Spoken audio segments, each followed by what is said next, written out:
the plot, but we all know it is probably not. Little chat with another slice of life. Biggles keeps talking about another villainess.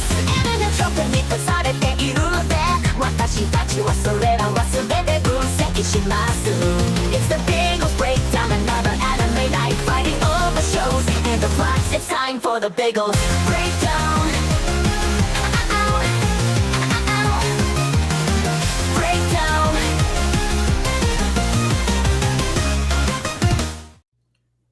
Hello, everybody, and welcome to the Biggles Breakdown. It said officially late, but that message still said there was a minute left, okay? Okay, or actually it still said I had 18 seconds. I think Crimson DC'd. No, he's looking at me. You said hello, and you looked confused. All right, I am Biggles Mets. I am your reincarnated retard. We have Crimson, rookie FBI agent. Is anyone else see? What's up? What are you seeing? Yeah, Yeah, because everyone's watching us. I think I'm lagging. I might be lagging. Maybe. I think I'm caught up now because I was sitting here watching Biggles dance and no one was saying anything. Oh, yeah. Nice. Perfect. I can see why you got a very weird look on your eyes when that was happening. Yeah, All right, I don't know what it is, but like, it was complete silence, and Biggles was just going. All right, well then I will redo the intro just for Crimson. Hello everybody, I am Biggles Mets. I am your reincarnated retard. I'm joined with Crimson, the rookie FBI agent, the female body inspector, and little Chad, who didn't give himself a name. So should I give myself a name? Yes, give yourself a name.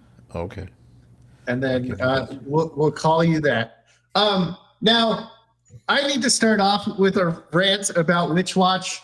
Fuck that show. All right. Other than Nemu, that show sucks.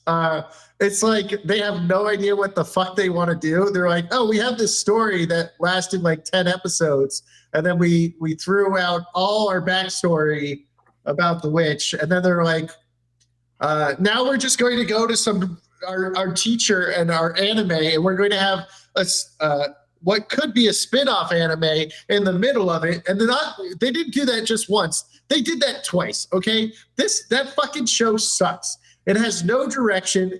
It's like the writer has no respect for their readers' times or watchers' times.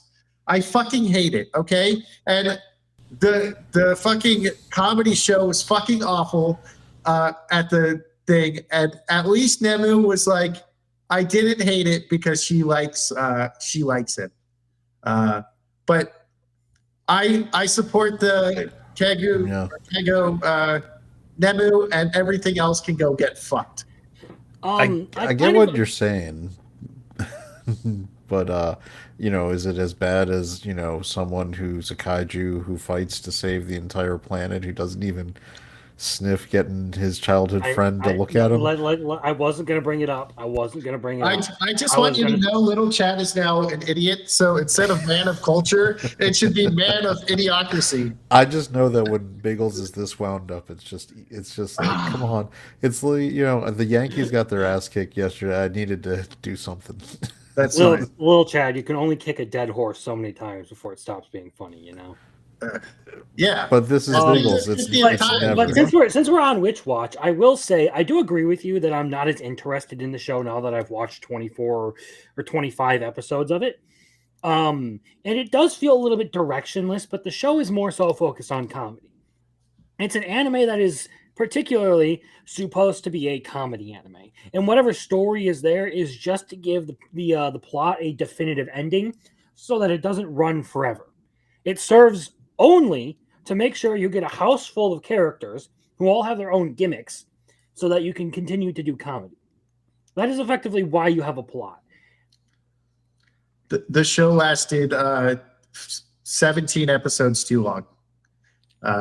It probably should have been another 6, and it should have just focused on Nemu.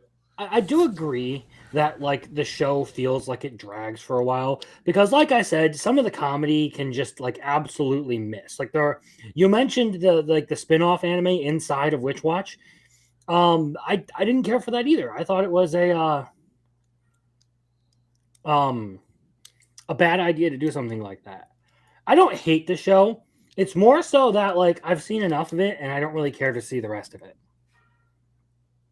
Kind of like with Let This Grieving Soul Retire, because like I watched like 11 or 10 or 11 episodes of that and then just decided, yeah, I'm done.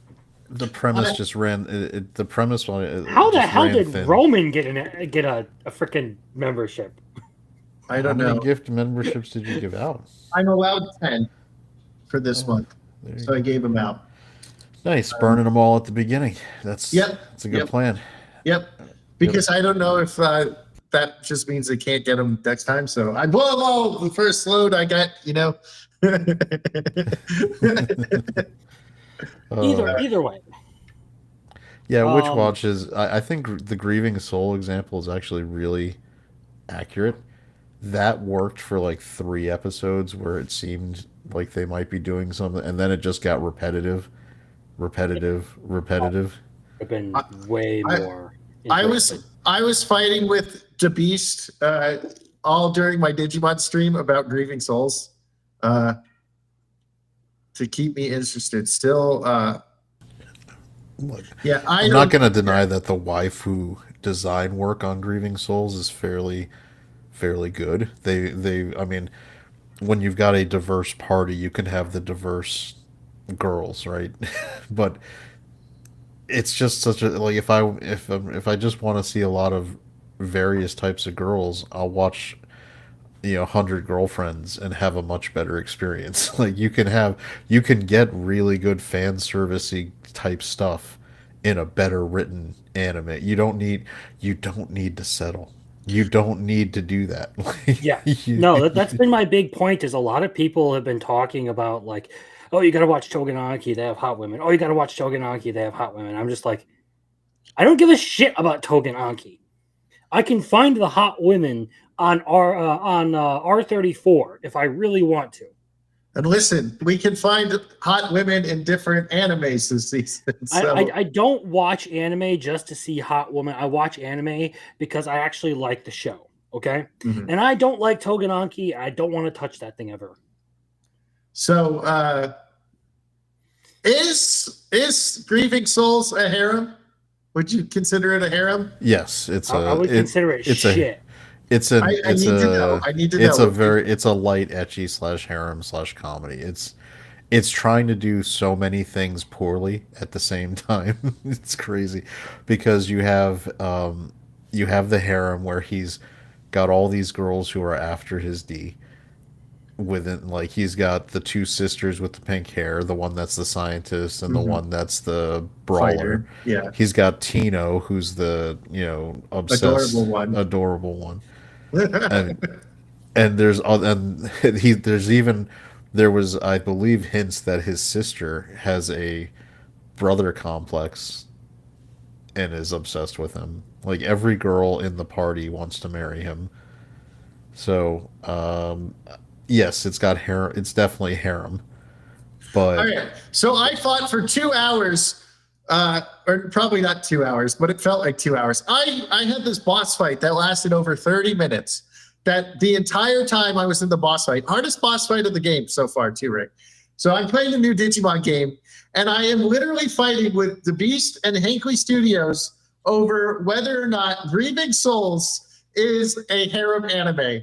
Okay, and I was yelling and screaming that I was having so much more hard time beating this fucking boss because I could not concentrate on what I was doing, that I was using healing potions when I had injury items on that reduces my healing to 0.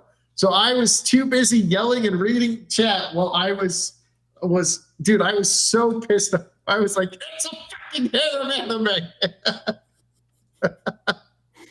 And I was so upset. But I beat the boss first try, so yeah. But yeah, I was so upset. I am going to continue to watch that, but that is only because I really. You should feel personally attacked. You should. You want to know why? Because I'm surrounded by people who like Togenaki, all because someone jiggled a couple of big titties in their face. I don't need titties jiggling in my face to enjoy bad anime. If I want titties, I'll just go watch Takamine-san again. There you go. Wait, there's a dub to that one, Muffler Tape? I did I not don't see know. a dub. Yeah, I was watching the dub today, like right before the stream. Oh, I watched the sub before the stream. Yeah, the dub is out. It was all in good fun. Well, you guys were wrong, motherfuckers. Okay, I was right. I, the great Biggles, was correct. I just want you guys to know that. Biggles was correct and you guys were wrong. All right. Now, I'm trying to play with my lighting. There we go. Okay. Someone fucking mentioned Beihei Neko. No. Ban him. Ban him from the chat. Ban him. But this started. No, this like literally started it, right? Mentioning this. Well, I mean, that's a show where there's like 70 pairs of titties in like one episode. Confirm Crimson hates big titties. As if that isn't a straw man argument. As I would expect from, you know what, never mind. I'm picking a fight with my own audience at this point. No, I'm sure other people will agree with me, even the people that don't like me. And by the definition Arceus gave during that time when I was ranting, what he wrote was exactly what I was saying. So I like it. And I don't know if you guys can call me and Arceus friends because all we do is argue. It's like they have opposite tastes. It's just like if it's a Biggles anime, Arceus hates it. If it's an Arceus anime, Biggles hates it. And I'm just in between, like I'm friends with both of these idiots. Great. But we are on good terms. We just fight all the time.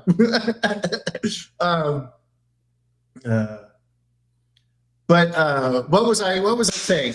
But this literally was what started it, because he was saying we were hating on it too much, but the plot is actually pretty decent. And I was like, it sucks, man.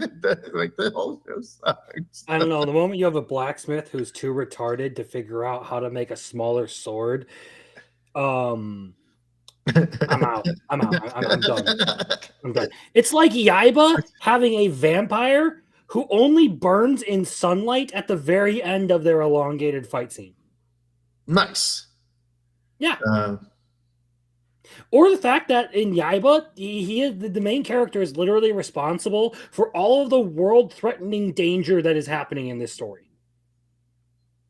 Nice. If not for the stupid feral child, nothing would have happened. Now that we've ranted, what is plot is not something I would associate with Beihei Neko, right? All right. I have a list that I have made that I don't know which one. So have you guys watched Kingdom?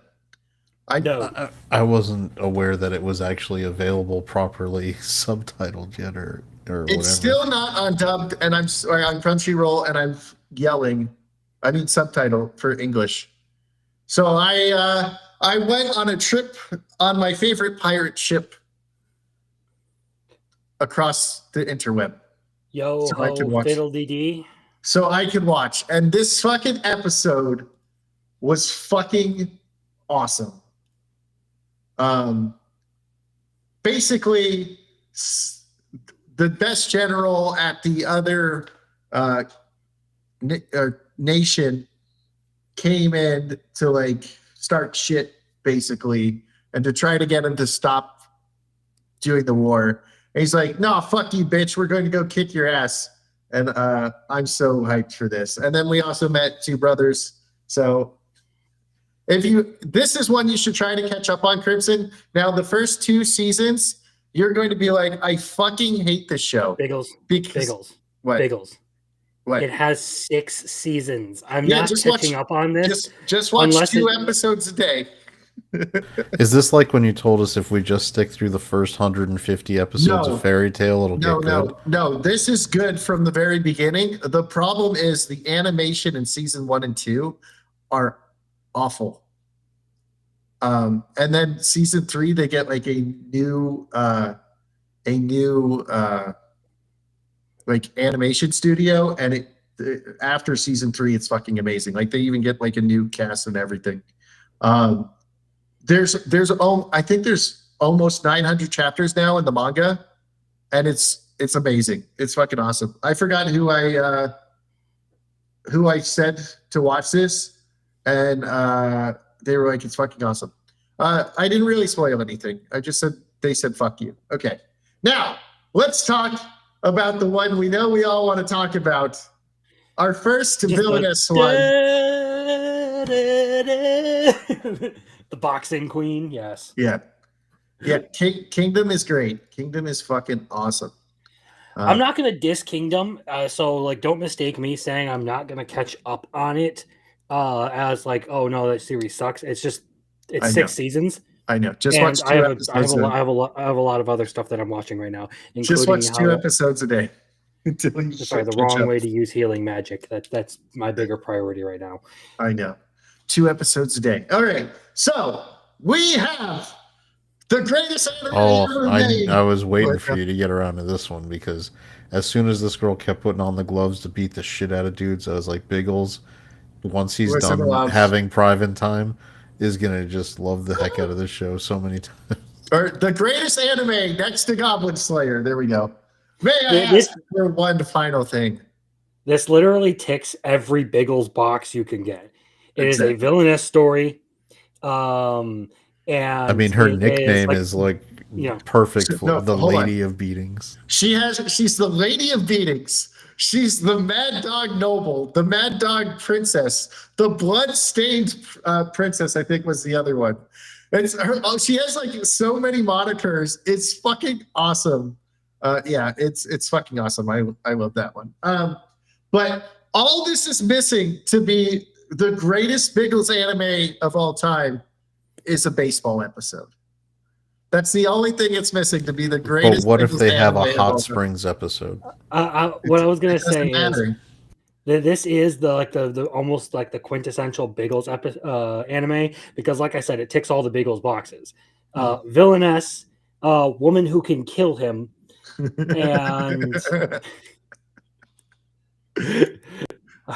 Dami Mami. That was the one you were trying to say, because that's what you said. I had this the other night. I was like, yeah. I had the epiphany. I was waiting for you to say Dami Mami. But yeah, this is fantastic. Now everybody knows I love Villainous, but she's not really the villainess, okay? It's just Prince Kyle is a fucking moron and a piece of shit. And which is funny because the older brother is Julius, and in the Two Perfect Saints, Julius was the piece of shit. But I really like how she's like, may I ask you for one small thing? And he's like, you have the nerve? And what's the pink-haired girl's name? Terrazana. Okay. Bitch, you got served. Someone I couldn't pronounce her name. The overarching villain of the story, yes. Yeah. So she's like, I want to punch this craven, two-faced bitch in the out, knock this two-faced craven bitch out. And I was like, fuck yeah! And it's Morgan's voice saying it. So if you guys don't know, my hierarchy of voice actresses are Brianna Knickerbocker and then Morgan. Morgan has the sexiest voice in all of anime, and Brianna is angelic, according to me. That's why she plays Philo, because Philo is dressed like an angel. Okay. Certainly the best first 1-2 episodes so far. I got distracted. I was talking about a real life waifu. But no, this is easily my favorite new anime of the whole season.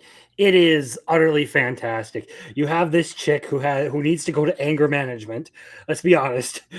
Scarlet needs to be put in anger management. Listen, she held her anger for so long, dealing with that. It doesn't matter. She's being enabled by the first prince of the country to just go ham on whoever she feels like because he thinks it's hilarious. In that sense, the first prince is the perfect analogy for the audience. Nice. He's literally only letting this happen because he thinks it's absolutely hilarious. It's great. But no, this is freaking fantastic. I like Julius, but her brother is probably my favorite character. Sister, why did you beat up that boy again? At least you saved a commenter this time, but still, right?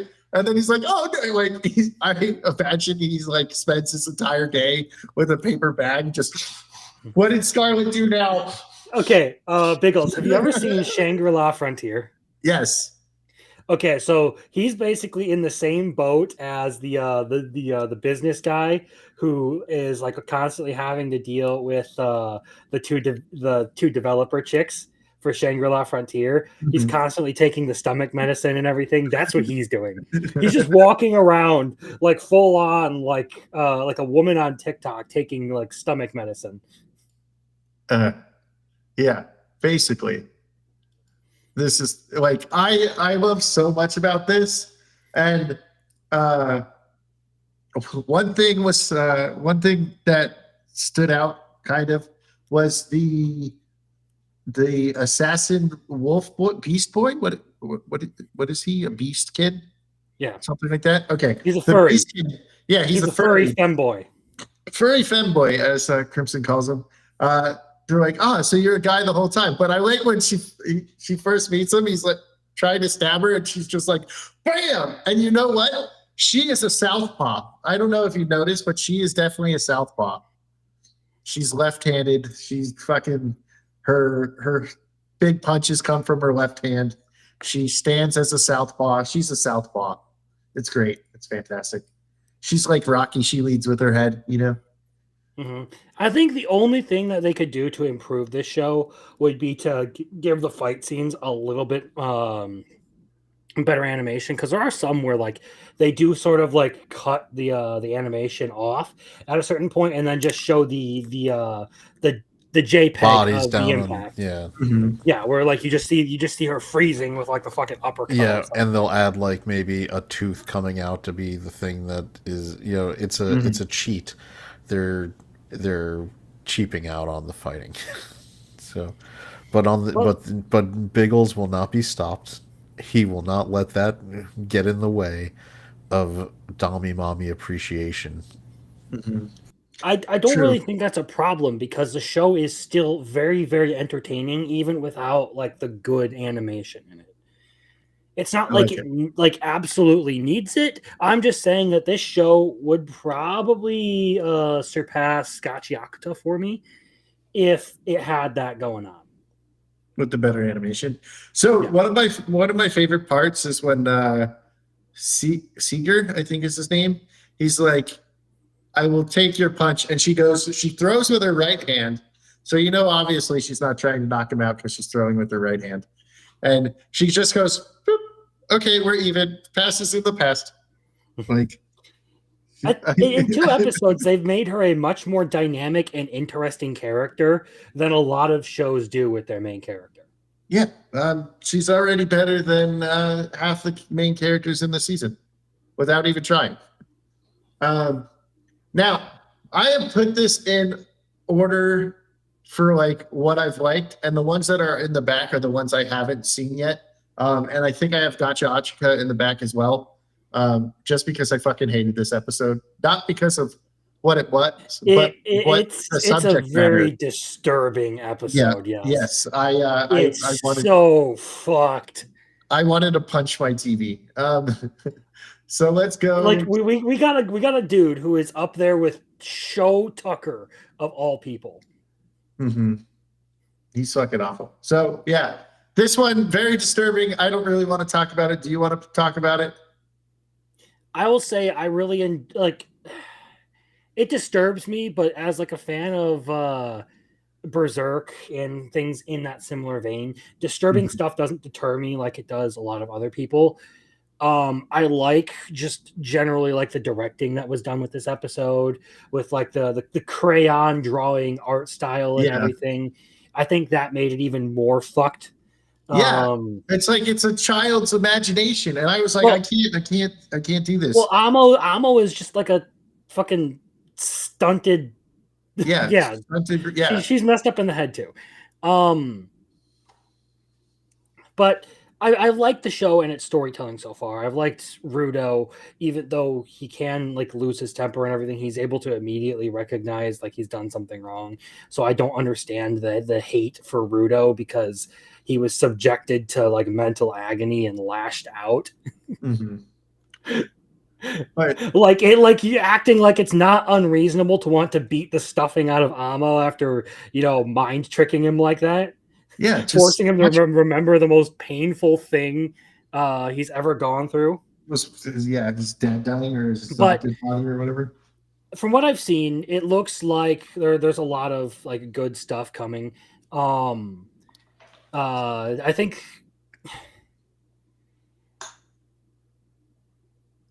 even if like it's a rough episode, I feel like at least you should acknowledge that the storytelling for this one was really good.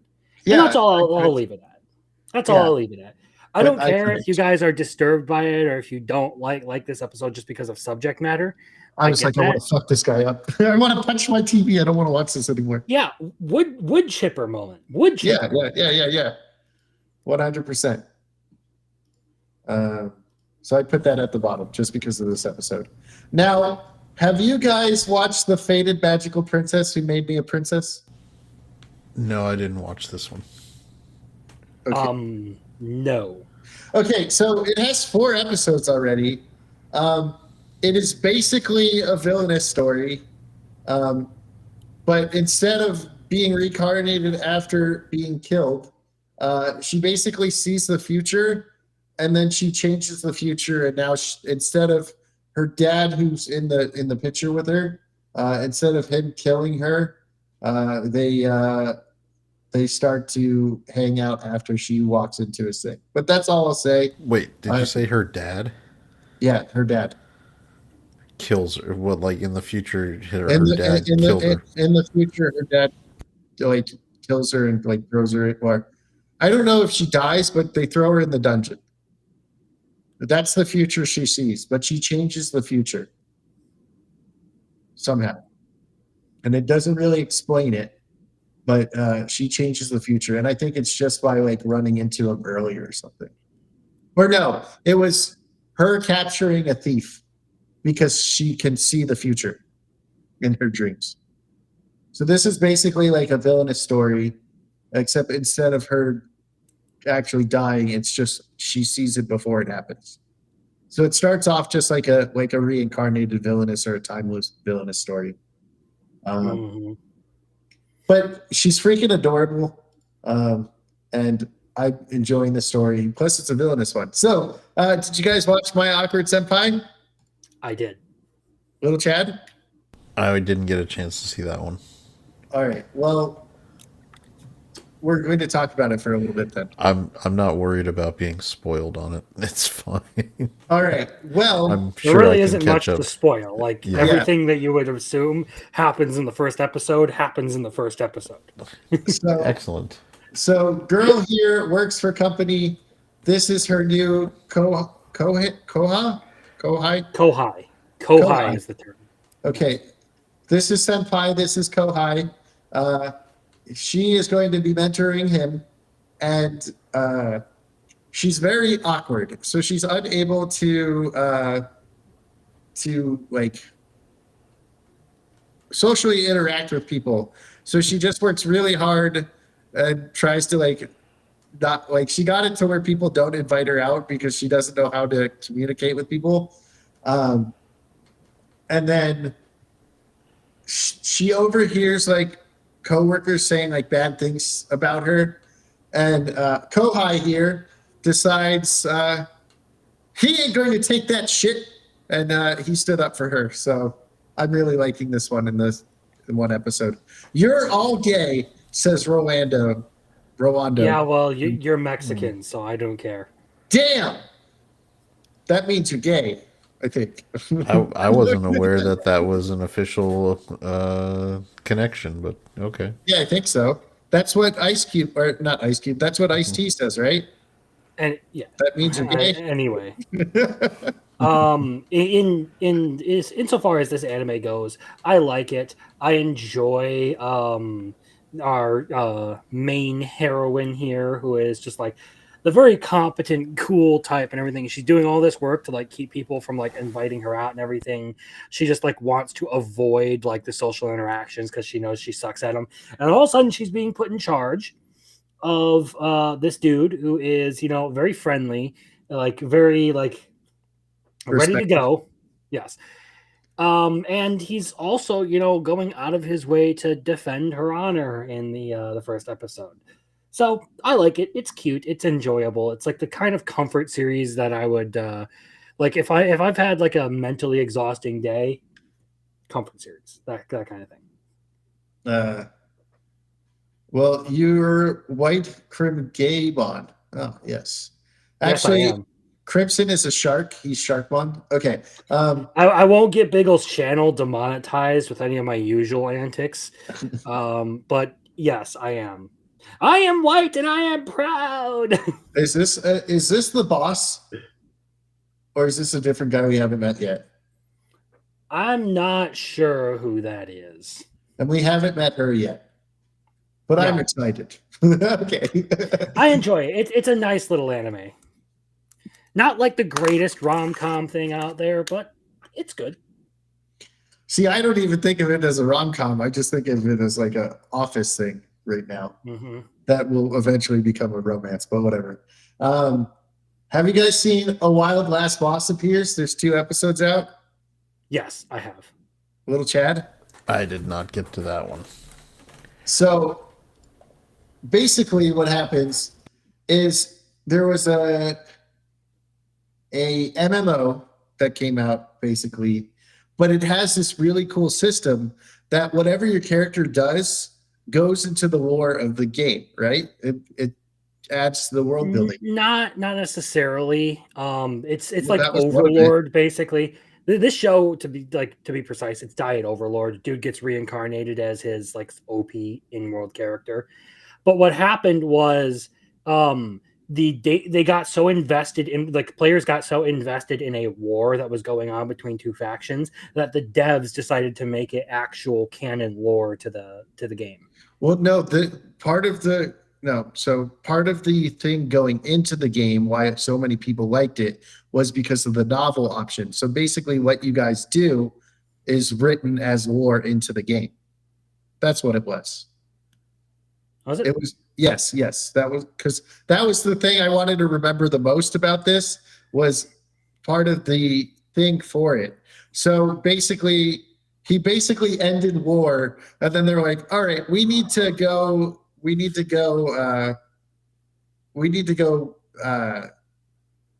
like break up the thing and start a war between these 2 factions, because this is boring for a game if I just unite everyone, right?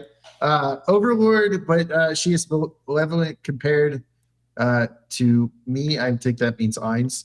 And talk with the pretentious royal we, it's tolerable. I love when people talk in like third person and use like plural things like Venom.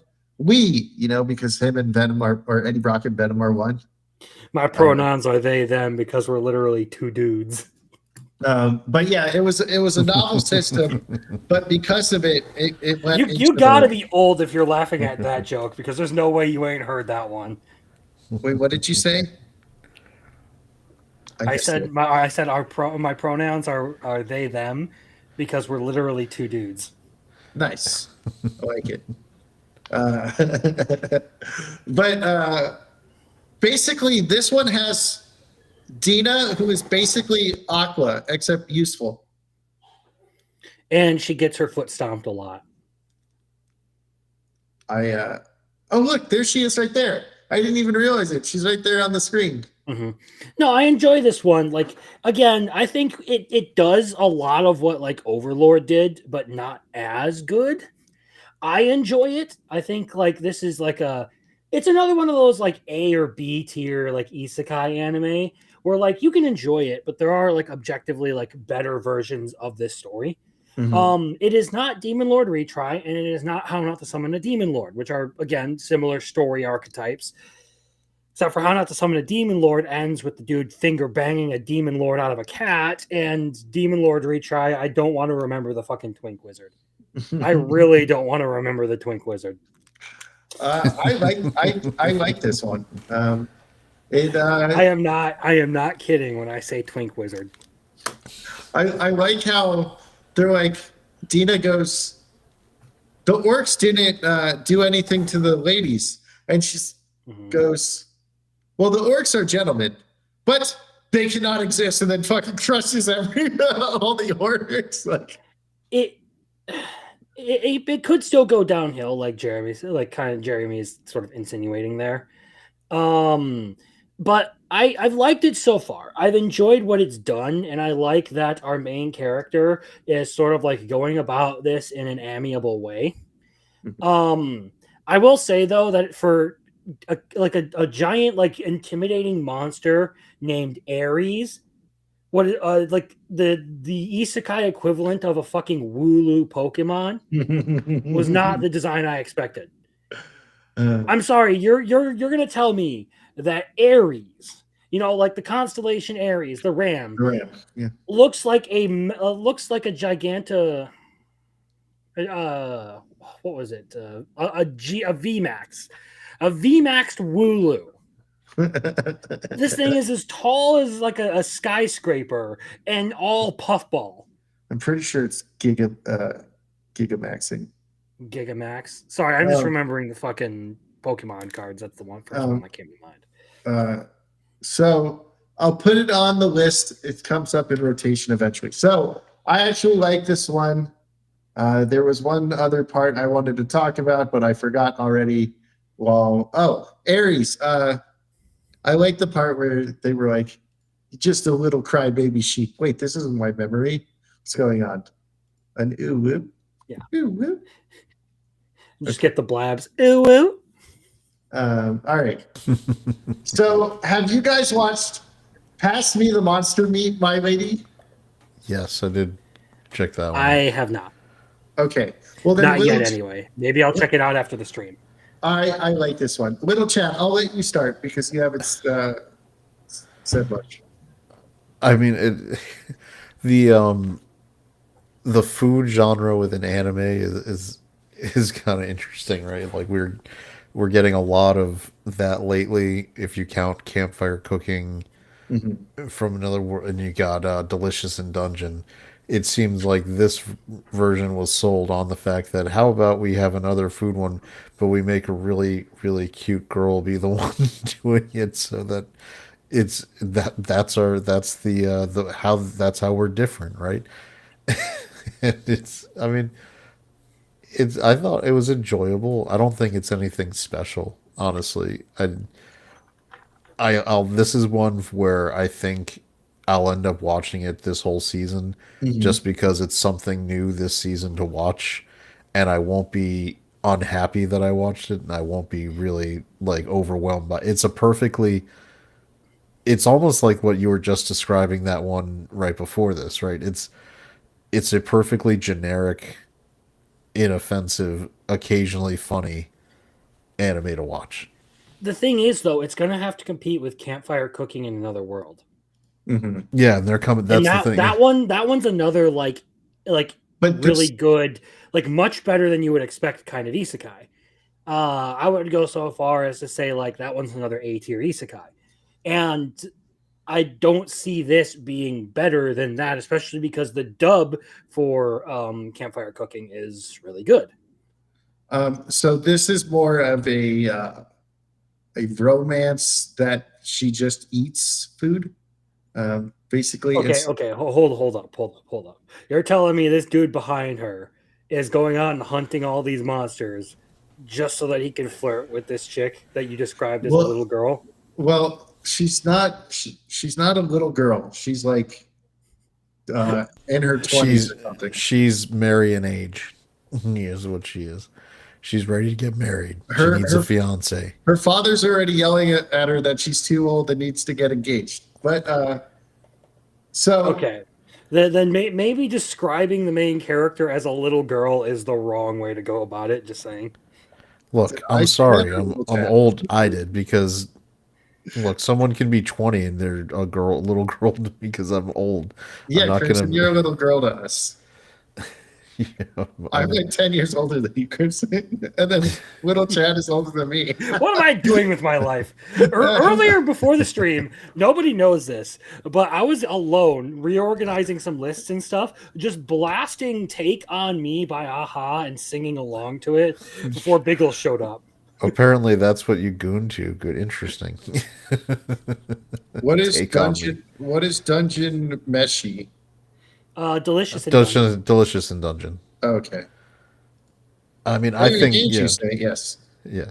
Like, there's a basically the dad is worried she's gonna hit the wall if she Uh-huh. doesn't get if she doesn't get married, and in anime terms, that means she's probably like 19. I don't have Probably. bladder issues. Or like mid-20s like me. Yeah. Uh, So, I mean, it's like I said, it's I think Crimson's right. Like, if you were planning to put this one on, you should not have put it on when you had campfire cooking coming in the same season. It's gonna be, even though this one may be perfectly okay, it's gonna look more inferior airing at the same time. I probably would have. I mean, I don't know which studio or how they're scheduling it. If you, I would have scheduled around putting on one because campfire cooking was super successful. mhm. People really liked it. They sped a second season into production off how well it was doing. Well, I So mean that's just Mappa for you. And I yeah, will say, like, just observing it, like they put a lot of like good work into the animation. Like when they're cooking and stuff like that. Like no, like they could have treated those as throwaway scenes, but they kind of made them like the main focus of their animation team. So like combat and stuff, it still looks good, but their best work is when he's like, prepping meals.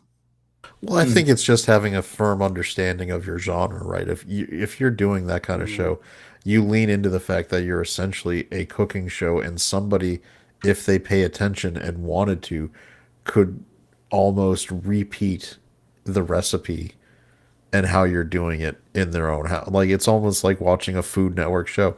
People like, I mean, Food Network is very popular. There's food shows all, and people like the watching food being prepared and seeing the details and understanding that. We've learned that over the last 20 years. Before we had all these cable channels, you'd get the occasional cooking show, but once Food Network was around, you realized that people really liked getting into the nitty gritty. And then you got a show like Food Wars that really, blew up the genre in anime, where they took a shonen concept of the, constant of the shonen battle concept, and they adapted it into, Iron Chef. Like, Iron Chef was already sort of a battle show. Well, let's put that into anime. This is what I think. I think it's more of a romance with a food being what brought them together. So I'm basically, so Crimson, since you haven't seen it, so basically what happens is this chick gets sent out, be like, you have to go get married, you have to go to this party, right? You have to find yourself a fiance. And because she's known as I forgot her name, she is known as the chick who eats monster meat. So they all think she's fucked. So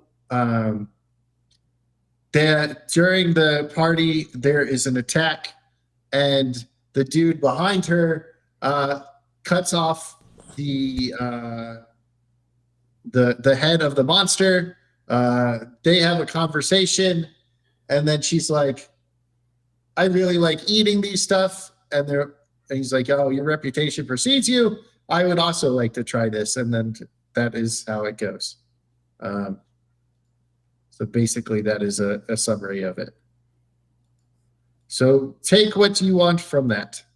And go ahead, little Chad. I'm sorry I cut you off when you I were. mean, yeah, I know that they're gonna be into the romance part, but I think much like campfire cooking has fighting, the romance is gonna be built around dining, like Mhm. in how we're eating this. Look, kind of like Delicious in Dungeon. They were dungeon crawling, but it was a food preparation show. Like, Mhm.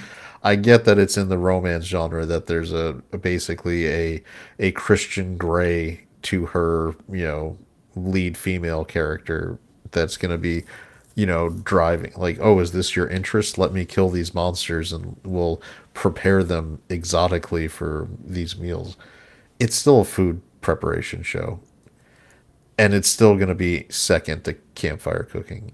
And I would think moving this to the winter lineup where that wasn't airing against it would have been a better idea. Where maybe you do it where No, people, because winter lineup has a bunch of other problems, like the return of Jujutsu Kaisen, Hell's Paradise, and Frieren. but it would be alone in the food genre. Like, it's you don't want it up against, like, it's in the cooking genre of anime, right? So you try to make it so that it's going to stand out by being different, by not having to compete against one that's a goated within that cooking genre. That's what I would do. I would, to me, if I was planning it, people would have, really liked campfire cooking. Campfire cooking airs in the fall. It goes away. People who like that genre are now missing a show that kind of fills that niche. You move it into the winter where it's after that, and it kind of takes, rides that tide coming off of, campfire cooking. Swiggs, he was saying it's competition. I'm saying it's a different Um, genre. It's a whole different what I'm kind of saying anime. is, when it comes to people who are going to be viewing things, less people are likely to pick up a niche series if there are a ton of like popular ones coming out at the same time. A slower season is a good chance for this to actually pick up more viewership than normal. I will agree that looking at the lineup, this is actually not a very robust season. So you're right there. I think There this are a is lot of like interesting shows, but not a lot of good ones. There are not a lot of like amazing ones, I should say. There's Kingdom, and that is amazing. But not many people have made it to season 6 of Kingdom. So Like, I was just trying to look for winter anime to see what's coming out. Yeah, so Oshinoko season 3, Fire Force, there's another Fate, Chain Soldier. Um ooh, Chain Soldier. yeah. Yeah, winter's going to be another like stacked season, but I'm not seeing Summer. any food anime. Yeah. Yeah, I mean, I think Anyway, I just, for this kind of genre, it's starting to become more popular, and I'd like a little more separation. I think Delicious and Dungeon came fairly close after Campfire Cooking. I think it was either the next seasonal lineup, or two, or just like the next, two after Campfire Cooking. And I think the proximity helped Delicious, and I mean, Delicious and Dungeon is pretty solid. I would just, again, try to get some separation from one that is going to take that same niche, like, and it's better at it. Campfire Cooking's already had a really good season. Now, I guess it could fall on its face. I don't see how it really does, because it's a fairly If they basic added a thing to cat execute. monster, it would fail. I mean, what if it's going to be a cat girl? Probably. I don't know. They've already got the slime. I mean, they've got the Fenrir. They've got uh, the slime. What else are they adding in? a dragon. There you go. They're having Justin Briner play a dragon. That would be hilarious. Okay. So have you guys watched my status? No, no, no. You say that would be hilarious. That is hilarious. They announced it today. Nice. Nice. Fucking, why does everybody want to piss me off? Crimson's over here like Biggles. No, it's not wood. It is. My bad. My bad. I haven't seen it yet. Okay. I am autistic. Fight me. My status- We not don't need you to I'm get not- more. I'm not diagnosed autistic, just so nobody goes and like, well, actually, I just refer to it like that because I He's get not obsessive about diagnosed. things, His okay? mom just took a few Tylenols. It's okay. I am a Tylenol American, a proud Tylenol American. Everybody needs a cooking anime. Okay, so have you guys seen my status as an assassin? Obviously exceeds the hero. That just dropped today, didn't it? I don't. I didn't I get think a so. chance. I Yeah. just watched it right now. Oh, okay. Yeah, I it came didn't. out Yeah, I today. didn't get a chance to see it yet because it just came out today. But Wait, I hold can on, tell hold you on. that Does it looks. does he get an elf partner? We haven't met her yet. Silver hair, elf, Why do I get so many Eminence and Shadow vibes coming from this? absolute cinema. It- Absolute it- cinema. So he's not as ridiculous as Sid, right? He's a background character, right? He's a background character, or he has been his whole life. So he does what Sid wants to be, right? Very similar outfits, and It's they're both very strong.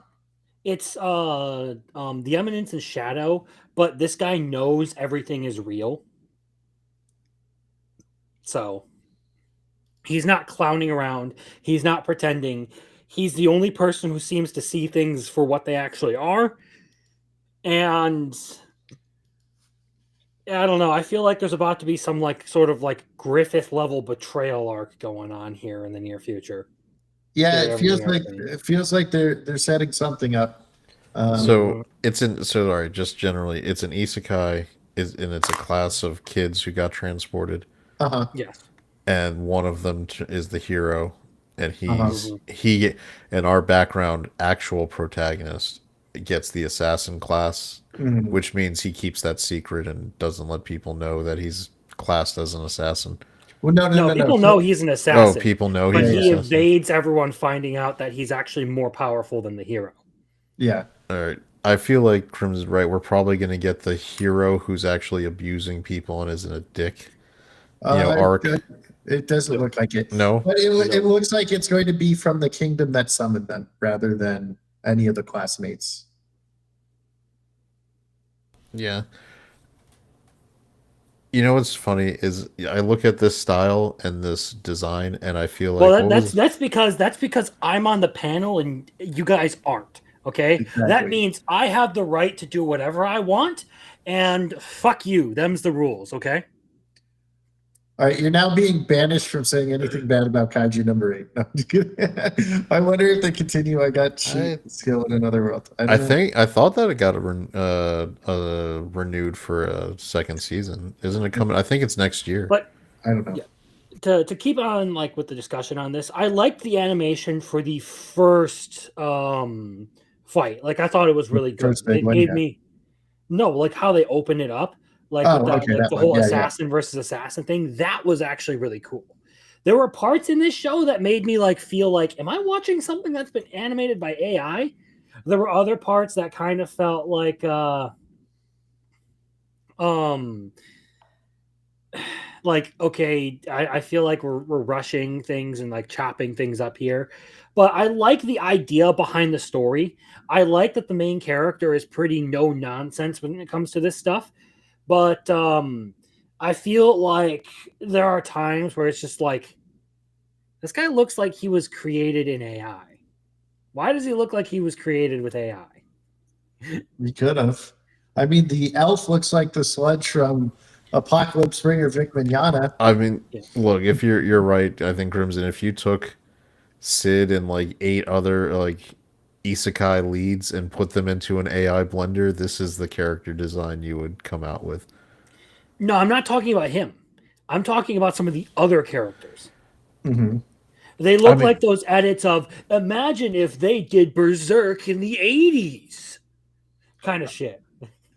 I know I said that on purpose, but like you get like he looks like an 80s design generated out of an AI animation project.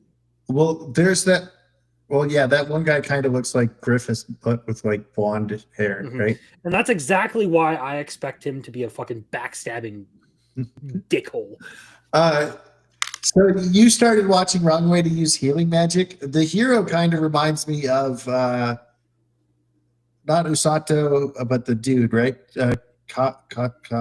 What's his fucking name? Hold on. What's the guy who gets? The red-haired dude with Yeah. don't know. I couldn't remember off the top It's of my head. Kazuki, maybe. I forget. Yeah, hold on. I have I think my Mal pulled up. I can just get the I name for you really quick. I think that sounds right. Kazuki. Yeah. Kazuki. Yeah, Kazuki yeah. Yusen. Yep. Okay. The chat is full of men of culture, and we got a Yeah, man of culture. they're upset at me for having my own fetishes and making fun of them for not having my fetishes. Exactly, because Crimson should like more Tommy mommies. True men of culture, except that culture comes in many forms. And That's all how it Shut should up, be. old man. The future is now. and all of them are Tommy mommies. Okay. Although, It's hilarious because like every one of these guys who is like harassing me, like we get along on a lot of things. Like we're all cool. It's just for some reason I say I don't like Togenanki. They fucking riot. Yeah, man, I don't blame you. I don't care about that show either. All right, so let's Y'all go. are a bunch of liberals out here. I said one thing you don't like and you're trying to cancel me. Did my friend's little sister has it in for me? Did you guys watch that? I did because I have read the novels and I've kind of been looking forward to this one. But I have complicated feelings. We'll get into that. Little Chad, did you? I did not watch this one. All right, I was a little wary of the title. I felt like this was going to start going in directions that I might not want to really be a part of. okay, little Chad, In what way? Be a little bit more specific, man. little sister. Yeah. Oh, I mean, it's basically second year high school or first year high schooler. I mean, I felt really bad that I got baited into watching the cultural exchange show when I was like, okay, early No, on, I was like, I I think, think hey, this isn't going to be a romance. He's just, oh no, it is. Oh no. no, this one is probably much more of a trigger for me than you. This isn't going to be like cultural exchange of the game center girl because these ones are all like within a year of each other, except for the teacher. The teacher is definitely a MILF. So Oh, there's a teacher character? All right, I'm in. Yes. I'm all for the A teacher. teacher, Dami mommy teacher character with big titties. Look, Anyway, I already said I was in. You don't need to convince me more. So I'm this sure is she's one friends that, with like, Nagi. She went to school, but she kind of like instead of going the graduate school route, she went right to teaching. So well, there you go. give the series a little bit longer before you make that judgment because I do know a few things about her from reading one of the novels. But I will say this one has the potential for, like, as far as like my taste goes, it has the potential to trigger me and turn into an entire love Autistic triangle rant number 3. So I was going to ask you, do love triangles piss you off when they're fake, forced by the uncle? Well, here's the thing. It's not as forced as you would think. I don't explicitly hate love triangles because there are shows that like have love triangles that I do enjoy. I just hate ones where the love triangle is literally just there because the writer wants drama. Or like where they start doing all the wishy-washy bullshit that you get out of love triangles, like, oh well, I've had this crush on you this whole time, but now that you're within reach, I don't think I actually like you. Those bitches. I hate that shit. I hate that. Watch Coon's Garden. I hate that shit in real life too. The only thing that is worse in terms of anime is if you live next door to a girl who works as a rent-a-girlfriend and spend $500,000 on her, and she's like, "Peace out, I'm gonna go bang out my night with this other dude." You sit next door and just enjoy yourself listening.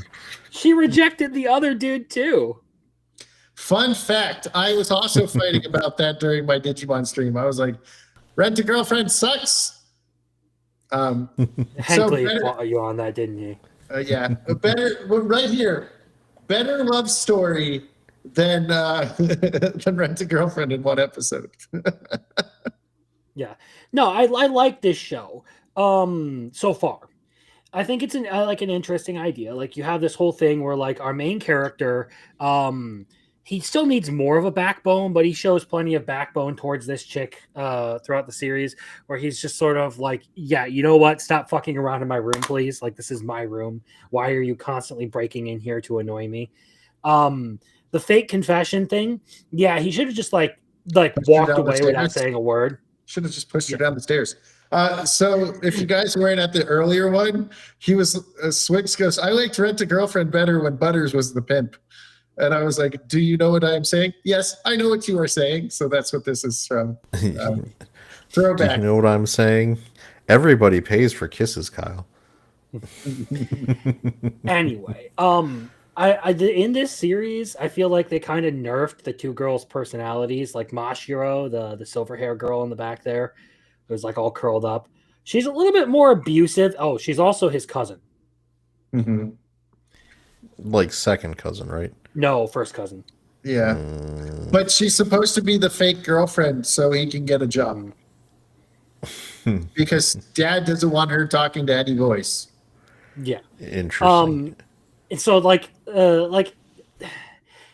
this dude is well, technically you would call this one a harem right now because this dude likes neither of the girls, and they're both now involved with him in some way romantically, and he's just like, oh, and they're both tsundere bitches.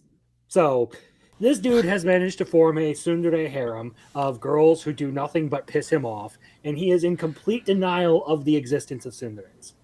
So little cat tsunderes exist.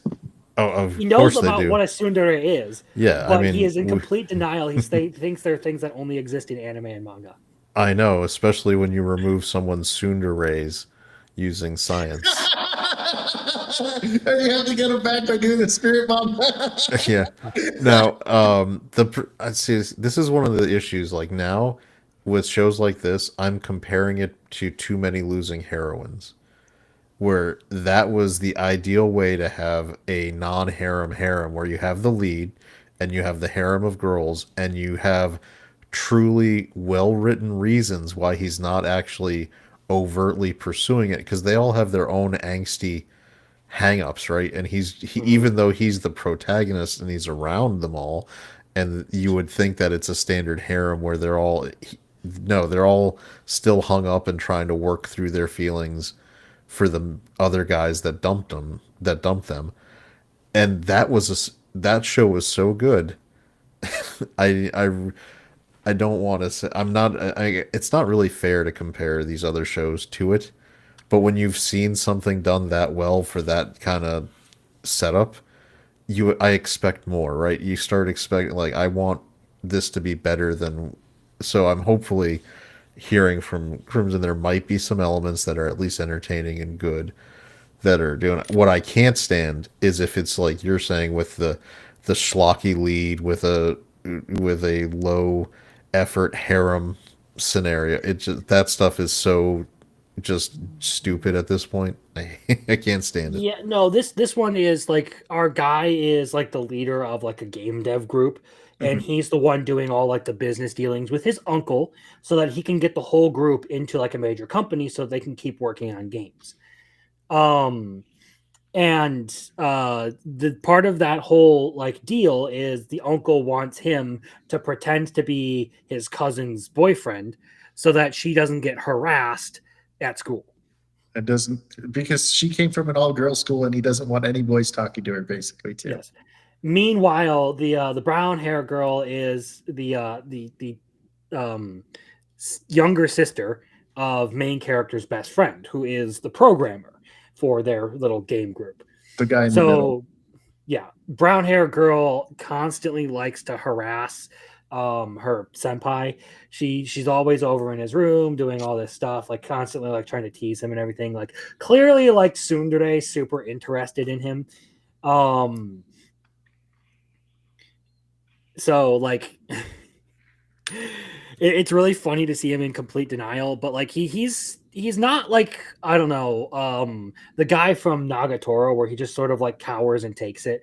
Like there are times where he hangs up when he should just be like, you know what, screw you if you're gonna toy with me like that. But for the most part, he is pretty like harsh towards her. It's great. He's like, And he has a backbone, is able to manage people. He's somewhat confident, even if he considers himself completely average. So he's a better main character than a lot of the guys you get in these sorts of scenarios. And I think that's probably what's going to make this. and the teacher. All right. So, Well, you now- ain't even seen the half of what that teacher is yet. all right. So now that Arceus is here, I have to say this. Arceus, I dropped Digimon like 10 minutes in. They started playing music. All the Digimon are furries, and I can't. I dropped it.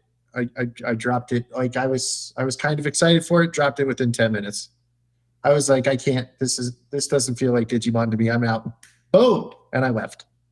But yep, I 10 minutes in, I dropped it. I'm out. I have given up. All right. So we now go to finger banging adopted sister trope, or not finger bang. What is it? Flicking the bean sister.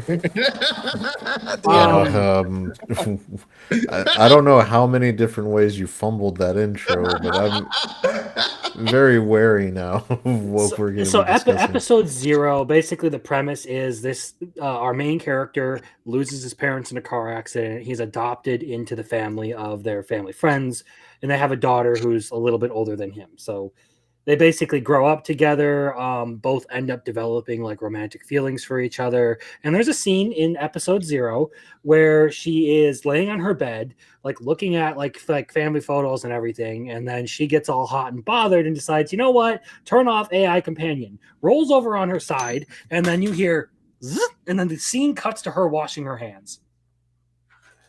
I mean, I guess the symbolism is fairly clear on that one. Anyway, so the rest of the episode goes, they decide to get engaged and everything, and then he gets shot and is put in cryostasis for like 150 years or something, or like several hundred years, who knows. He wakes up, society's collapsed. Second episode ends with a coughing baby versus atomic bomb moment. So I'm interested. So before we continue, it says it's Sword Art Online times Digimon. Well, I hate Sword Art Online, so that makes sense that I would hate this version of Digimon. Okay. I need to watch it. Only saw episode 0. Still need to watch it for research purposes. Episode 2 is a completely different selling point than episode 0. Or sorry, episode 1 is a completely different selling point than episode 0. It gets into like sort of like the post-apocalypse stuff. I like the main character. I like all this. The action animation is actually pretty solid for this. And our main girl there, the blondie, decides to completely obliterate a dude with like a rail gun when she easily could have just run over and stabbed him. Like, it was fucking awesome. It was the most overkill bullshit I had ever seen, and I am absolutely there for it. So, the little girl that's on the thing, you first meet her when he falls out of the like cryo or cryo. How do you say that word? Cryostasis. Yeah, when he falls out of that thing, she's like, "The wise one's weedie's out. Weedie, weedie, weedie, weedie, weedie, weedie, weedie." And he's like, "Why am I naked?" Like, yeah, it's super funny. I like that we're just like there's one scene where she decides to finger bang herself, and now she's the bean flicker.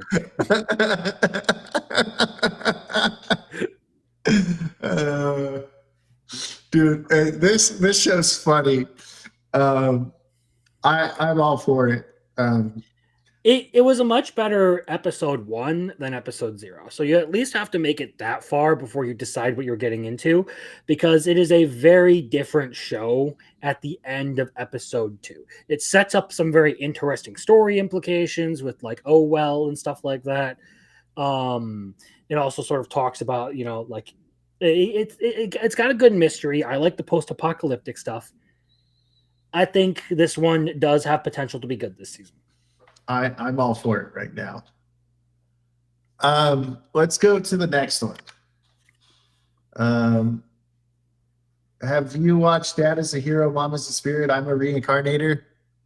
Either of you? I have. Yes. Oh, you both have. Sweet. I thought neither Mhm. of you were going to do this. Okay.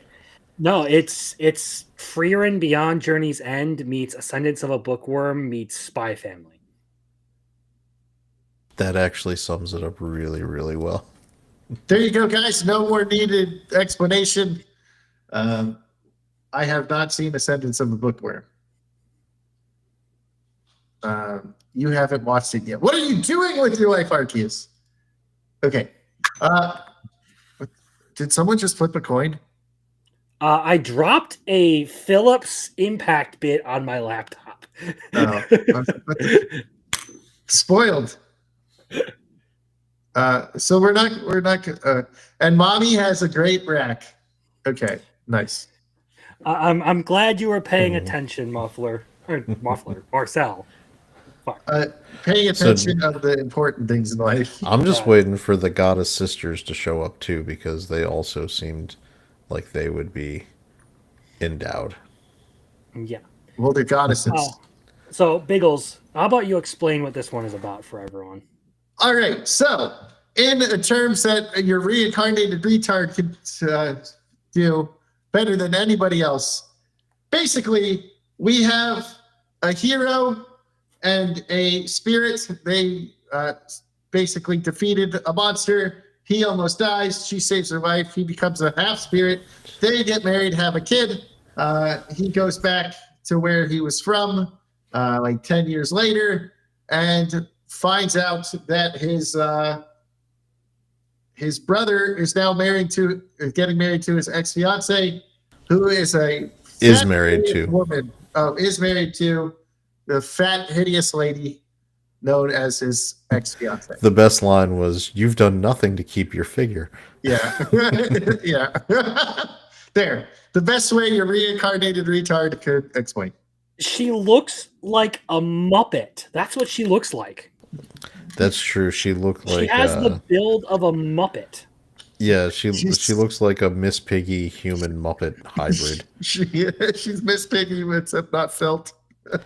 I did like when they were cut back to the spirit mother and the daughter watching through the pool, and as she sees this woman come in and start talking to him, the flames just start coming from her psychic rage. Like And she's like, it "No, no, reinforces it reinforces the line earlier. Like, you're right, I shouldn't go there. I might burn her alive.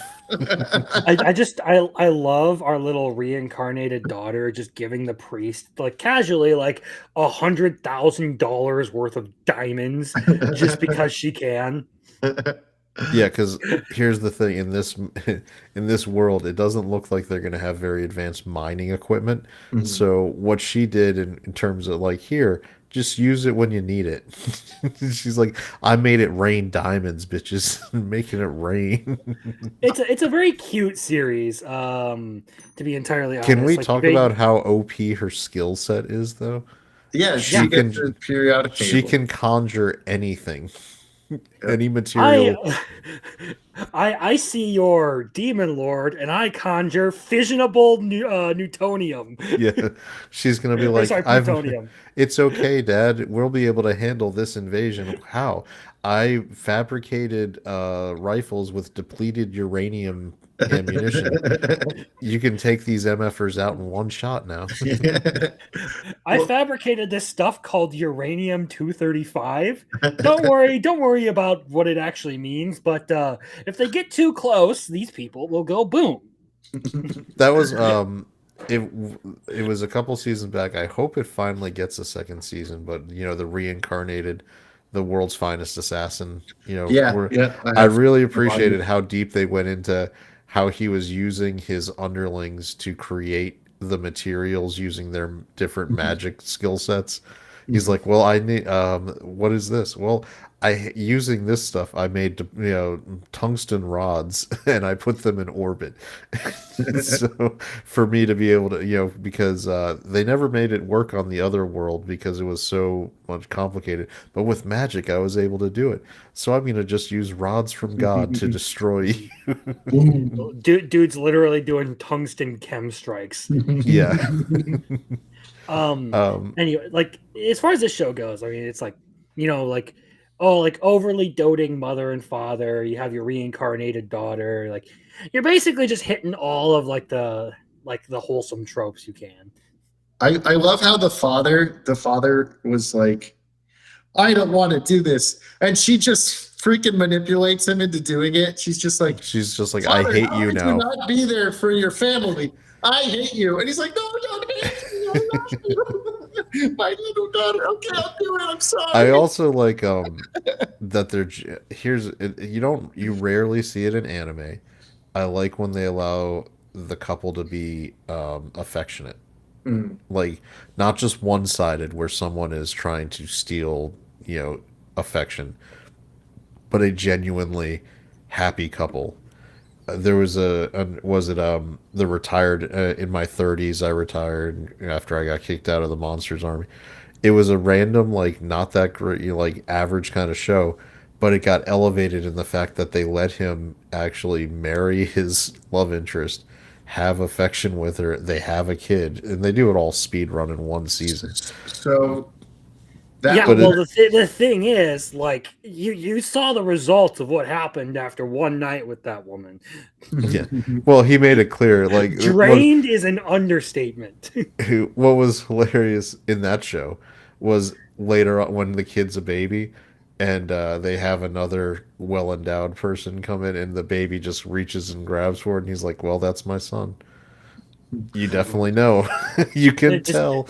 like it is perfectly fine being held by the woman with the ample bosom. Yeah. The moment he's passed over to a The- less blessed woman, he's just no. Starts crying. No. Yeah. that's not So the one with Red as the love interest, is it? It's a different one. uh it was a redhead, like, Oh, never. milkmaid daughter character.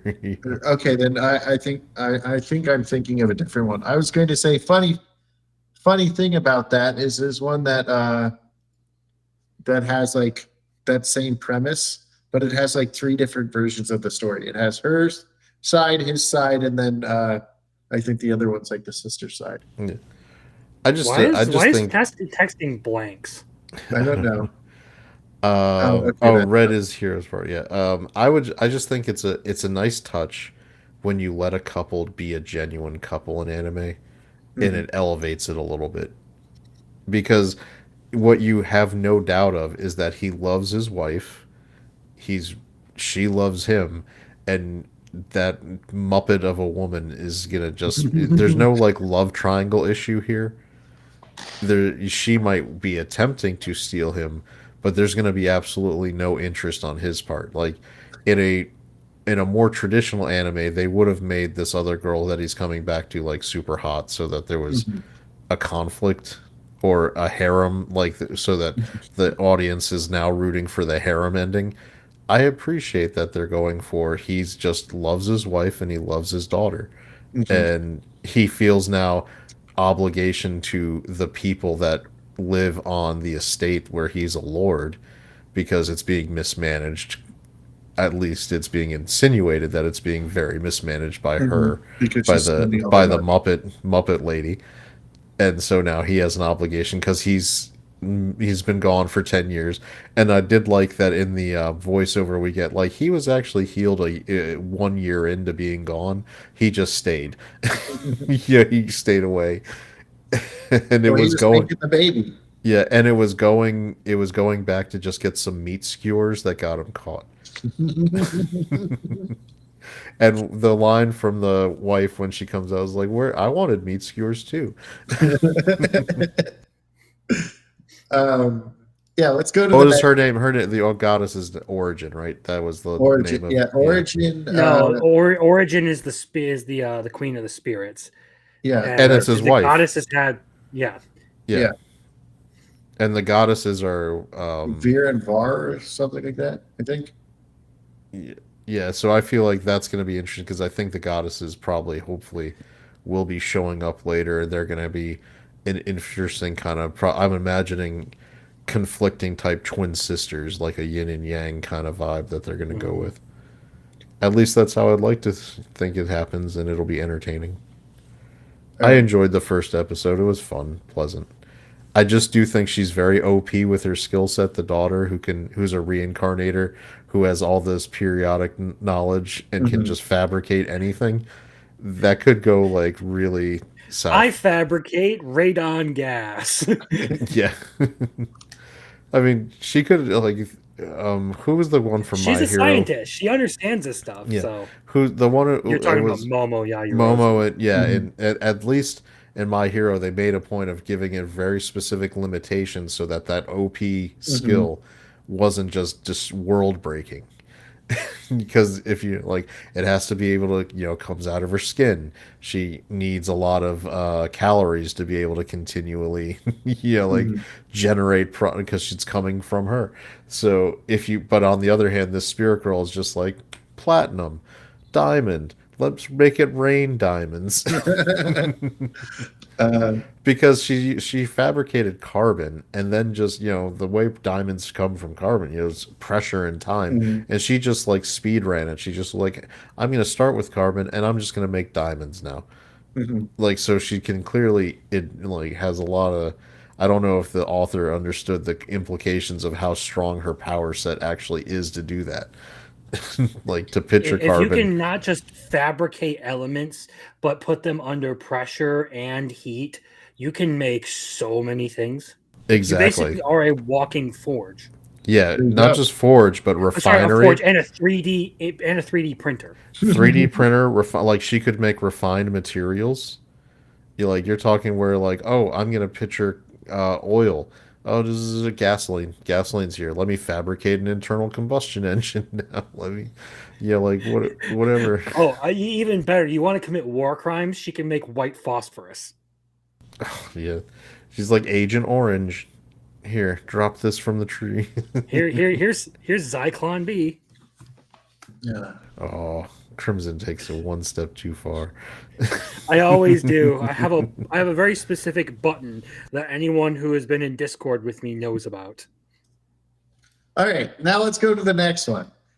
I know Crimson watched it because he knew wanted to talk about it. Did you watch a mangaka's Weirdly Wonderful Workplace? I did not watch that one.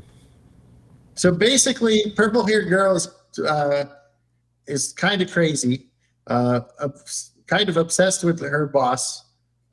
This is the storyboarder, and they were doing the illustrations and stuff for a manga, and she kind of like freaks out because she's like, it's 2 a.m. She's probably out with a boy because she's a super hottie, and she goes fucking crazy. It's fucking hilarious so far, and that's all I remember. And I just watched it before. It's basically if a girl with Monica's personality was a mangaka.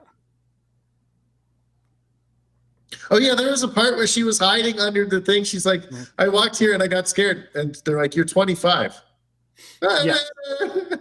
She basically, you have a really, really shy, socially anxious girl as a mangaka, and like at every turn, she is like questioning her decisions. Like, should I do this? Should I do this? Is it awkward? Is it bad? Is this the wrong thing to do? And the assistant the whole time is like, just do it. Do it, pussy. Do a flip. She might have to earn herself a Monica award. Yes. All right. So that's about it for that one. Now, have you watched Hands Off Schwarber Arnade Kotasashi? Sawarana died. Sawarana. I have a wife and a young child, so I didn't feel comfortable putting that one on I believe based it. on the description. So I Dude, felt like yeah, good choice. Yes. very Yes. wise man. Very wise man. You shouldn't have done that. So basically, this dude wants to be like yes. Basically, this dude wants to be like a sports medicine doctor. Basically, not like a kind of like a physical therapist, but like specifically for sports medicine. And he becomes the caretaker of these girls. Yes, very much so. Oh Now, yeah, like there was one scene where I'm wondering if I was watching the censored or uncensored version, because you probably would have gotten like full on nudity if that one little blurb hadn't been there. luckily, there was a white light There was a white blob in front of something. Yeah. So basically, this is the volleyball girl. This is the basketball girl. This is the swimmer. I think this is soccer, and this is table tennis. Yeah, table tennis. I think pink hair Ta- girl is table tennis. Table tennis. Psh. Um, It's ping pong. very cultured anime. So No, basically, he accidentally walks in on her in the shower. And then she's like, "Get the fuck out of here! I hate you." And she's like, "No, she has to stay." And then we find out that the person is like his dad's best friend that got him the job there. So he's like, "You have really tight hips," so he helps her stretch, and she's like, "Why does this feel so good when I'm stretching?" And then you hear like sex noises. So that's about all yeah, the show is. she full on like is having an orgasm just from him like doing all like the chiropractic stuff to her. Have you guys ever seen Club Dread by the Super Trooper guys? No. No, but I should Uh, probably watch it because it's from the Super Trooper guys. Yeah, it was their follow up to Super Troopers, and the guy who played Farva on in Super Troopers plays a masseuse who's going to a Margaritaville style resort Mhm. island, and he's like a magic masseuse. So like they're like, "How good are you?" And he's like, "Well," and he just touches the one girl's like earlobe, and she's like finishing right there, and she's like, "Holy f!" Uh, that's kind of what we're dealing with here. Like the opening scene is some woman like collapsing on the sidewalk because like her Uh-huh. back hurts and everything. He goes and he like touches her like on the lower back and then just vanishes. But no, I actually really like this one. Like, um, I will say that like the massage scenes, like showing the girls are like completely nude just because they need to, they need to have some sort of like sexy scene. Um, I respect it even though it's entirely unnecessary. I mean, Like most massages Blondie are there is naked with getting a towel on, just a I mean, towel over Blondie your butt. there is like getting like her like stretches and everything from the guy. And like she's in clothes, but like every time they like start talking about it, they just cut to her like completely buck ass naked. Um, It's fucking retarded. I respect that the main character isn't a cuck, so like he isn't constantly cowering around all these girls, even though like Blondie obviously hates him. He's like, you got problems, and I want to fix them because you're gonna fuck yourself up if I don't. So Um, after and that it's first, short. yeah, after that first episode, or that first scene, I thought maybe he had like magic powers and that allowed him to be better at sports medicine. And then I saw what actually happened later. So Mhm. I'm just saying this is probably better written. Here's the difference. The protagonist for this doesn't piss me off. All right, so here, I think we should isolate that line. Here's the difference. The protagonist for this one doesn't piss me off. That's a great line reading right there. Yes. Yes. Go ahead. Isolate that. Clip it. I don't care. Shiki from Togenanki pisses me off. He drives me up a fucking wall. And that is a really impressive feat. He is the epitome of everything I hate about shonen protagonists. dun dun dun. Okay, so then we'll go to Classless Hero. Have you watched this one, Little Chad? Yes, I think we're All two episodes into this one now. Correct. I know how Crimson feels about this, so I want Little Chad to go first. I appreciate that they had the girl who was clearly a girl grow out her hair for the reunion. Um, So I didn't realize she was a girl. you, 'Cause I'm oh my retarded. god, Remember, there's a Dude. third sister. Dude, you have to be as blunt as a sledgehammer for Biggles to get it. they. I don't. You've watched anime for years. You know what? How did you not pick up? It's a sub. They've done no, but they've done this a million times where the Hey, protagonist thinks the childhood friend or I, acquaintance is a dude and it's actually a girl. And they like, made a they do point of that in saying, Kingdom. They do that in Kingdom too. But I didn't realize it. Like I'm reading the subtitles, so I'm not paying as close attention as I should. So I'm like not realizing it that it's a girl. Just like how it took till the dub episode for me to realize that it was a different or that it was the same person. Um, Yeah. So I think it seems fairly generic right now. I've Here's where I'm coming from. I think was it last season we just had the old swordmaster. What Country No, it bumpkin. would have the been that country would have been bumpkin? spring. Yeah, that would have Yeah. been all right. So spring, where If it's Biggles watched my live yeah. stream, and that caused a lot of confusion. Yeah. Because he kept calling this sword master because he's everybody has a sword class and he's been sword fighting. Yeah. So in this case, we we've seen a lot of, I think, anime in the last year. At least I seem to feel like I have, where someone who's supposed to be given a class or a gift is screwed up, and we're gonna see that being classless is somehow better because that allows it. The reason he can adapt and get all these skills is because he is classless, right? So he can get any skill. Is my theory on what's going on. Like the classless is the jack of all trades, and That's so so he's funny. able to get, as long as he can work and gain any skill. I'm watching it. I like some of the stuff, but I'm kind of still also bored with it at the same I was time. I was gonna Swordmaster is say, dog shit. Okay, this is okay, slightly above dog shit, and I'm this enjoying it. like I've hammed up my hatred for this show, just because reasons, because we've gotten into it, because some people actually enjoy this show. But like, it really is just, it is Fruits Master again, and I don't care for it. It's super generic. The animation, meh. It is mid in that department. There is nothing about this that particularly stands out. I mean, the main character The mom, is literally just. I guess the mom's hot, yeah. she stands out. Yeah, but like the main character is you need to shut up, muffler tape. The main Hey, I'm character enjoying the is first two episodes. He, the main the character is character. like, he should basically be one of the faceless character, like when anime where they don't bother to. He is the faceless protagonist of these shows. Like he's got nothing that isn't generic. He's got no personality. There's nothing unique.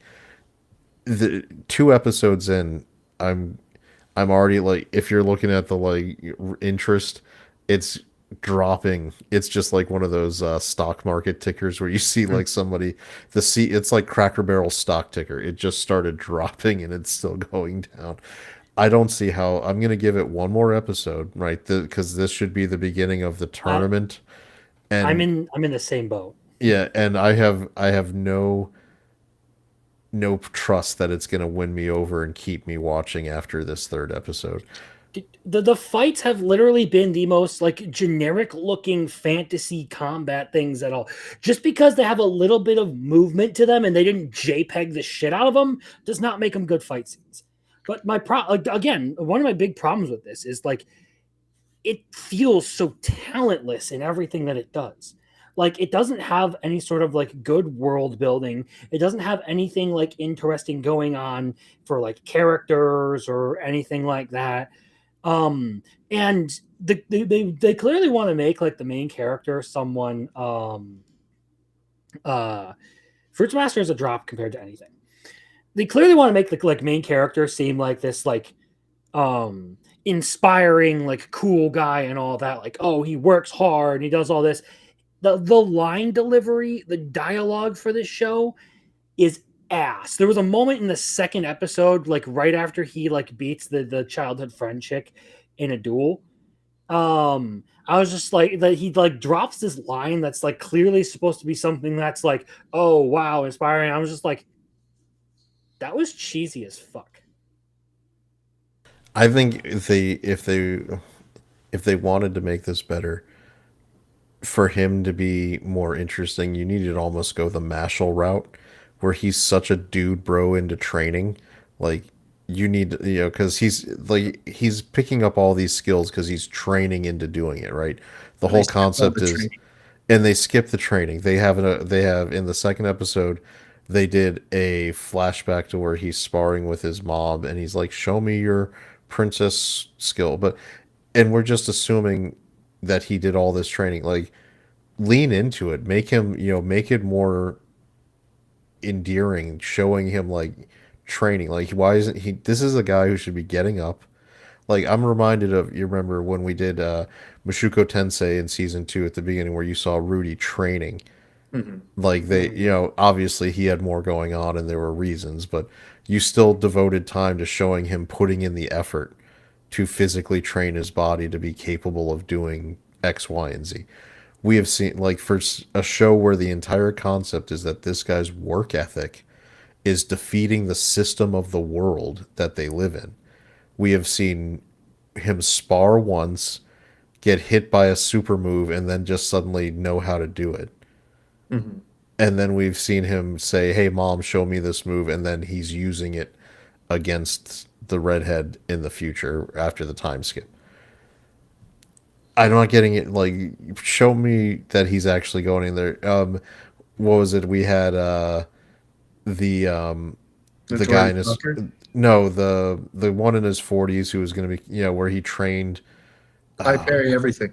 No, it was the other one where Uh, he was with the S rank group, and they trained him to death almost and brought him back to life, and he was, Like Osan Newbie Adventure or something yes, like that that. one. Yep, the newbie event. And he was like a 40, but they made a point of showing like he's really putting in training effort. Like, they showed the training so that when he, gets the OP skill set, you feel it's earned, right? You see what he had to do to earn it, how he was being trained by these people to death constantly. Do something like this to give this guy some kind of personality so that it's at least, this is already going to be a generic show. You're already, against the eight ball that way. You got to do something to make it stand out. The character designs for the lead girls here are nothing special. They're I, they're generic on yeah, their own. really quickly to respond to the whole thing of like we liked the Two Perfect Saint. The Two Perfect Saint struggled for the first couple of episodes, and I said this repeatedly. Like it's really slow and hard to get into, but it hits its stride once it starts getting into the younger sister stuff, and that's where it gets better. That's where it redeems itself. If this doesn't like hit a stride somewhere with like storytelling or Yeah. character development, something, it's still I just a think if generic you go fantasy. back and watch the replays on the breakdown episodes, we thought Two Perfect Saint was okay, and then I the thought it was praise, great on the first episode. yeah, the praise we started showering on it. At least I think I remember me and Crimson's were Probably fairly four. consistent, You which can was, you can go back and watch my video, which happened Probably before this, four. which I made before the sister stuff. And I said it's an all right anime, but I don't know if I would recommend it to anyone. And then yeah, later on, I was saying, "Oh wow, this is actually much better."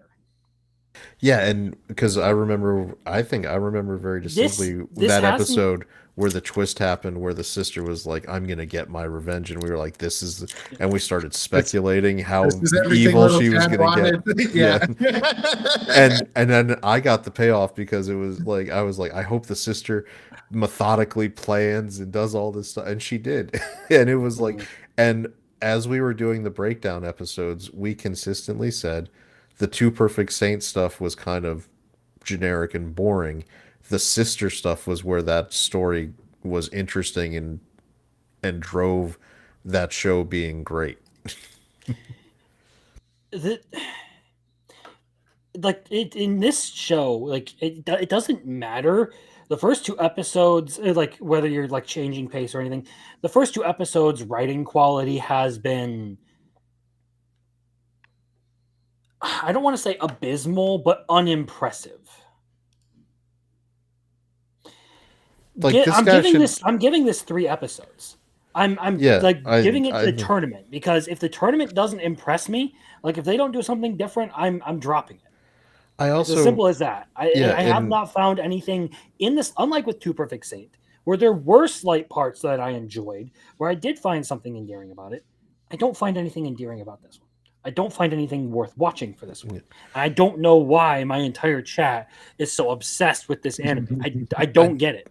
I feel like the guy should have more of a chip on his shoulder where like if you're literally taking on the entire world system and trying to prove that you can do things that no one thinks you can do, shouldn't you have more of a chip about, like when he's doing this in the second episode where he's going to every guild and they're just like telling him to piss off and he's just like, okay. I guess that's how it works. On this. Like what? Like this guy should be like, no, give me a chance. Like let me prove it. He should be starting shit in those guild halls to get into fights to show he can beat all those sword class people. It would also be better if like his wins were like much closer, and it wasn't just absolute blowouts every time, and you don't see any of the training. Because all we've seen him do is basically like, oh, I'm gonna beat you because I did all this training and stuff, and I do it handily, and then I see a new skill. I learned that I beat you again very handily. It should be more along the lines of Dragon Ball with Goku, where as a Saiyan, losing is what results in him becoming even more powerful. Like if you lose and recover, Saiyans get strong, right? That's how a Saiyan.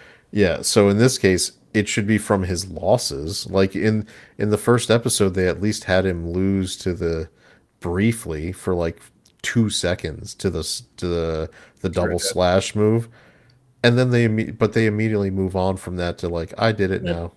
That's what I'm talking about.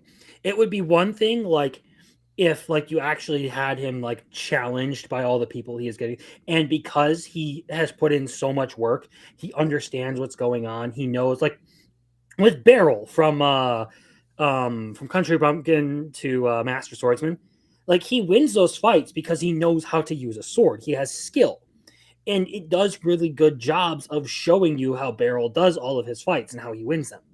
This one is literally just like, yeah, I went the Rock Lee route, and now I'm super powerful because I just trained a bunch. You don't get to see the training. You don't get to see any sort of struggle because he doesn't have a class. It just feels like another power fantasy, and I'm not there for it. I don't want to keep going back to Mushoku Tensei for something with that where they did it better. But if you look at what with Eris, right, when they're doing the travels through the Demon Continent back home, and Eris is being trained, and she's constantly losing to Rudyard, however you pronounce the demon guy with the thing in it, with the green hair. And eventually, she gets a hit in, right? Like they show her struggling, and she worked up to getting the hit in, and it shows you that she was putting in the effort, gaining skill, and getting better, so that eventually now, not to get spoily, when Eris makes her return, eventually, it helps lay the groundwork for how she's coming back. I don't know. So I wish that this is the kind of guy who,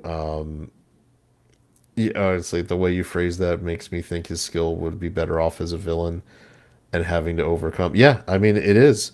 He should have the same kind of chip on his shoulder a villain has. Like he's being relegated, right? He's being like his parents thought he was nothing after he didn't get a class and were worried and were like, I mean, his mother and sister were telling him, well, you're basically fataded and we're going to have to take care of you now. Don't worry. We'll take care of you because you can't even earn a living. You're like, he should have all sorts of reasons he wants to shove it in everyone's face that he can do these things, and they're not giving him that. He gets one more episode, and I think I'm on Crimson's side. I have no expectation I'm going to probably keep going after 3 because it's not looking. I don't have any confidence this tournament arc start is going to somehow save it. Maybe it could happen, maybe, but not likely. This, what they're saying basically is they say he did this, but you don't actually get to see it. It's just like now he's better. There's no struggle. There's no gain. It's kind of like when they're kind of like the appraiser one that came out where he just was collecting waifus, where they're like, oh, he just kept getting killed and killed, and then she kept healing him, and now he's strong enough, and he defeated the most strongest Yeah. monster in that world in less than 10 seconds. Yeah. Oh, like it's In like in a visual medium, it is the cardinal sin to tell, don't show, and we're getting told and not being shown where this stuff is coming from. so. Oh, go ahead, Crimson. You were saying something. No, I was gonna say it's like exactly that. Like we're just basically being shown that he overcomes, and there's no real Okay. investment in him overcoming. That's why I refer to it as just another generic power fantasy. It is, oh, guy's supposed to be really weak. Instead, he's actually super strong because, yeah. So I'm enjoying this one. It's nothing special, but look, I have 13 animes in front of it that I like better, right? Plus, Mm-hmm. Grieving Soul hasn't come out, or it came out. I haven't seen it. It was a I'm going to be flashback watching. episode, I I'm think. going to be watching this because of Tino, which means It's a Tino backstory episode from everything I've so seen. I'm definitely watching it. Campfire Cooking's coming back out, so I'll definitely be watching that. So that would put that at 15. Isekai Quartet is coming out. That would put it at 16. I'm waiting for the My Hero dub, so that would put that at 17. By the way, Crunchyroll, like their interface, They're for the fucking life of me, everywhere. it was not showing me the My Hero episode had dropped. I had to like go in and Crunchyroll is yeah, fucked. I had to like go into the My Hero Academia and like try to force it to show me that that episode was available. Mhm. Honestly, the one I'm really looking forward to Isekai Quartet since Sid is joining the crew. It's gonna Yeah. I'm really excited about that. I shouldn't be because it's such a goofy little show, but I just can't wait to see his interaction with somebody like Subaru. It's just gonna be hilarious. So like, if I put that on there, it's my 20th out of all of these, and I think I'm missing some. So it's like more than likely. Oh wait, sorry. Why is this here? This should be at the bottom still. Okay. That's or wait, hold on. Okay. It's the 19th one. So more than likely, I'm dropping a good amount of these because I have 1, 2, 3, 4, 5, 6 that I definitely want to watch above that. So I'm enjoying it right now, but I probably won't keep watching it just because of time. And it's not, like I said, it was the 13 out of the new ones that I watched. I'll tell you, I was surprised how Unlimited Gotcha was actually slightly better than I thought it was going to be. I put it. Yeah, right I kind of like it, but I expect it to go. I don't expect it to stay there.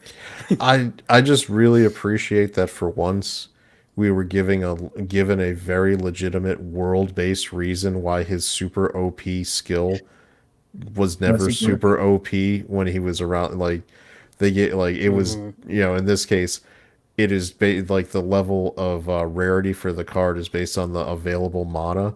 So when he's in just a regular human tavern, there's not a lot of mana, like there's not a lot of ambient mana, so he draws shit. And like when he gets down to like the super craziest level of the hardest dungeon in the world and the mana is just everywhere, he's getting ultra rares. He's like Biggles opening up the cards, getting super excited. I know, man. Oh shit! Hold on, I gotta kill something.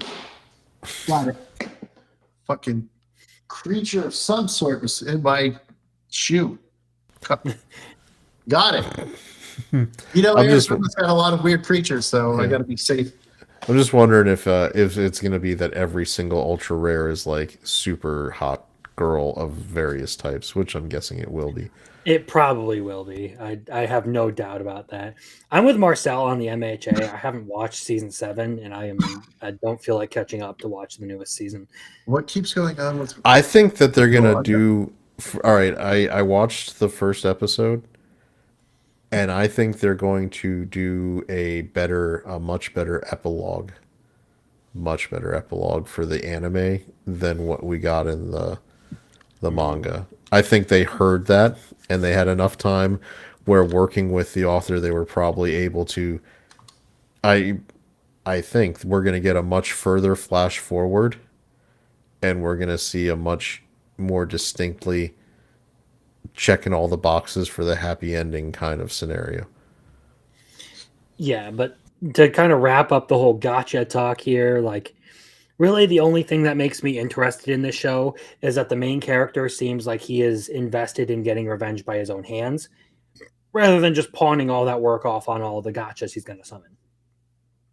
So what I will assume is he's going to get all of these ridiculous gotchas and then he is going to use them to acquire abilities or to like level up basically. He's going to like train with them.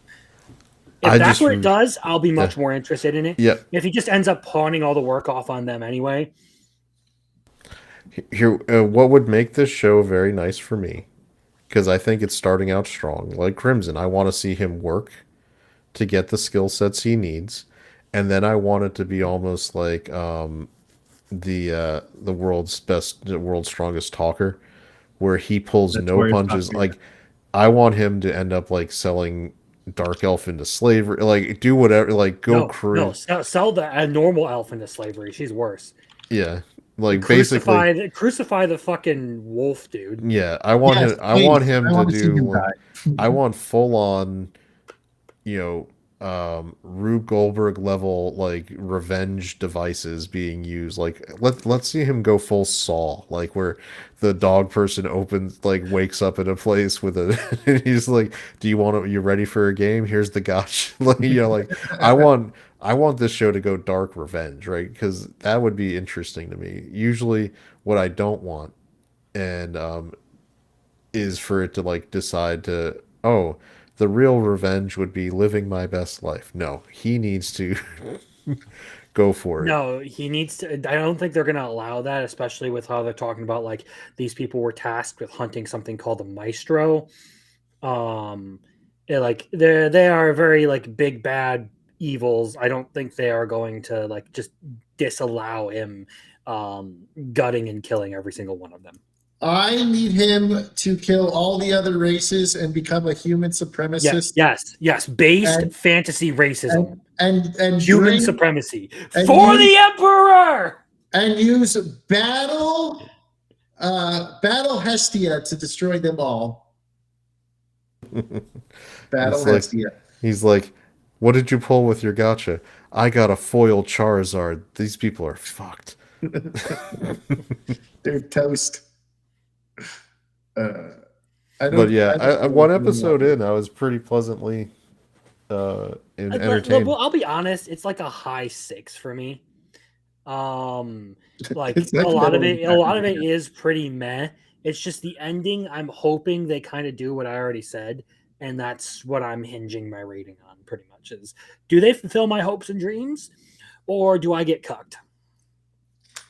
Like I agree that how they resolve things, like I know that it's not likely he's going to take out the entire crew by the end of the season because that's, not how the manga would probably work.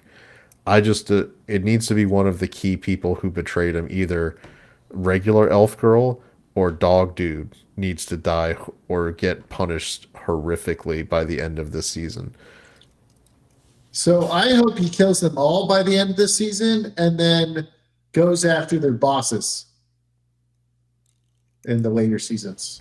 Like, what was it? Was it picked up by the same muffler tape, same A rank party or whatever? When they did the twist where he cursed his former, friend to eternal hellish punishment, I was like, that's a twist worth thing. And then how that set the stage for the entire second half of the season, where it turns out that curse is what was breaking the world and causing, nightmarish implications. So he had to try to fix it even more. That kind of thing was what took a very generic 4.5, 5 type show and made it more watchable and entertaining. It took a 4.5 and it made it 5 by the end of the series. But I was a little more entertained than that. A-rank party lasted too long.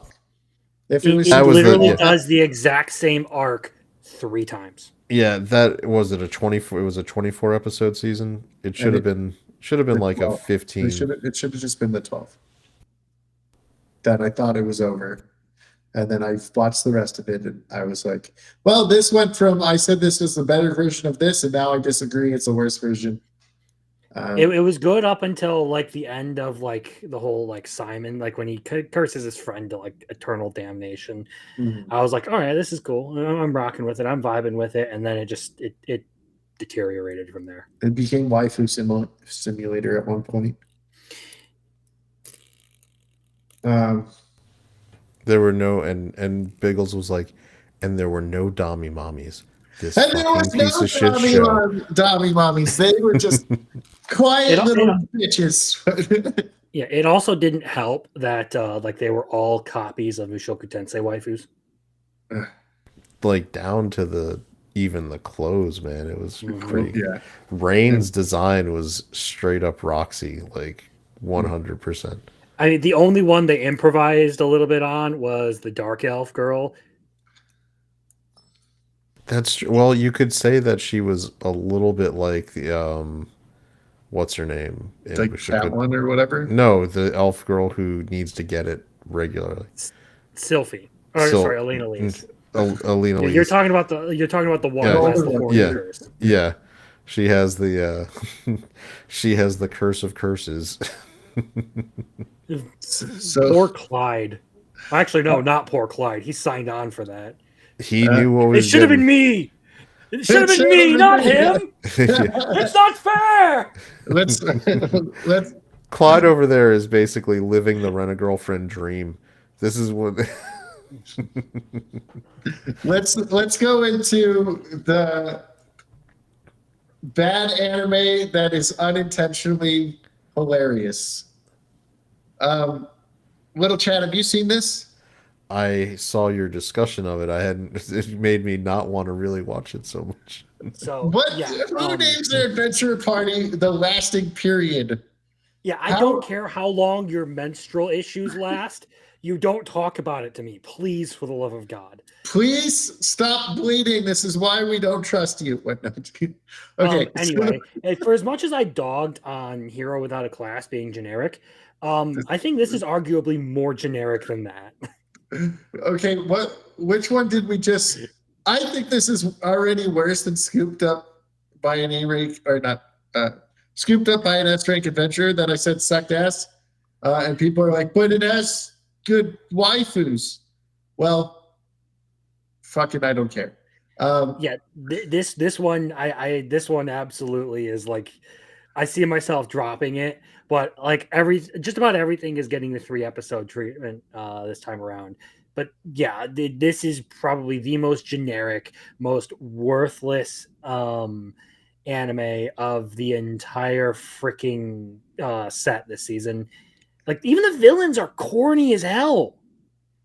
Okay, I have to say one thing. So this guy knows he's strong, but he's like he has no confidence. Like he's like, I was the strongest. And he doesn't stand up for himself. He's a fucking pussy ass bitch. I fucking hate this MC. And I think that's what makes it hilarious because he's like, oh, when he's with the girl, he's like, oh yeah, blah, blah, blah, blah, blah. And then like when he's with the party, he's like, but I couldn't tell them French. Like fucking pussy. Yeah, it's unintentionally hilarious to me. And it goes from generic to loathsome when you hear the name Lasting Period. That's so funny. I heard that and like I was like sitting there bored and like Jeremy there falling asleep, and then I heard them talk about I heard them say Lasting Period, and I woke up and I was just like, I fucking hate this. That is the worst name I have ever heard. It was so funny. Like, who thought of that? Like, who was like, oh, yeah, this is good? Like, did you have an editor or did you just like, yeah, we're going to say lasting period? Like, oh my God, that's hilarious. Or Japanese, not understanding what English sounds like to some of us, right? All right. But yeah, this is bad. I'm not going to watch another episode, but it was fucking hilarious that it was lasting period. Okay. So, adventures are gatherers, adventurers, and an isekai. How do we feel? Fuck this show. All right, little Chad. No, generic. Ugh. No, they said it in the dub. They said lasting period in English in the dub. Or in the sub. Sorry, they don't have a dub. Yes. So the Japanese said lasting period. I said in Brandon the Anime Guy's chat that this show it's generic and boring, and I got so much pushback from people who were defending this thing. Listen, I'm like, y'all are the same people who fall for Grogu. Hey, I'm only watching this for the cute little dragon, okay? Exactly. Exactly. I said it has a mascot character that looks like a shitty Digimon. I literally said in our chat, I don't know how I feel about this, but I'm going to keep watching for the little dragon. Which will probably last a couple episodes, and then I'm going to be like, okay, I'm over the dragon. Like, again, this is worse than Hero Without a Class. I would rather watch Hero Without a Class than A Gatherer's Adventure and Isekai. All right.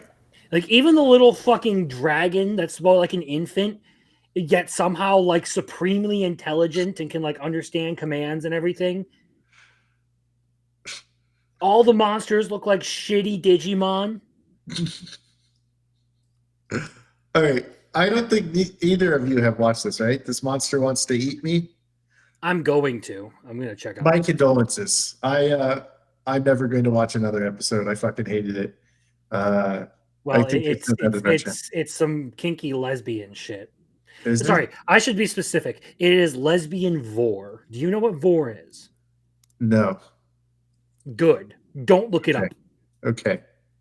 I flagged my comment. What do you mean you flagged your comment? It flagged my comment. The system. Oh. Damn it. I'm sorry. But I was watching this and I was like, this is fucking retarded. I kind of hate this. So my condolences if you do watch it. We talked about Gotchachka. I haven't seen the Tino episode. I think this comes out tomorrow. Right? This is what are we referring to as a Crimson special? The show? Is the breakdown? Are we talking about the lesbian vor shit? What's pretentious as fuck?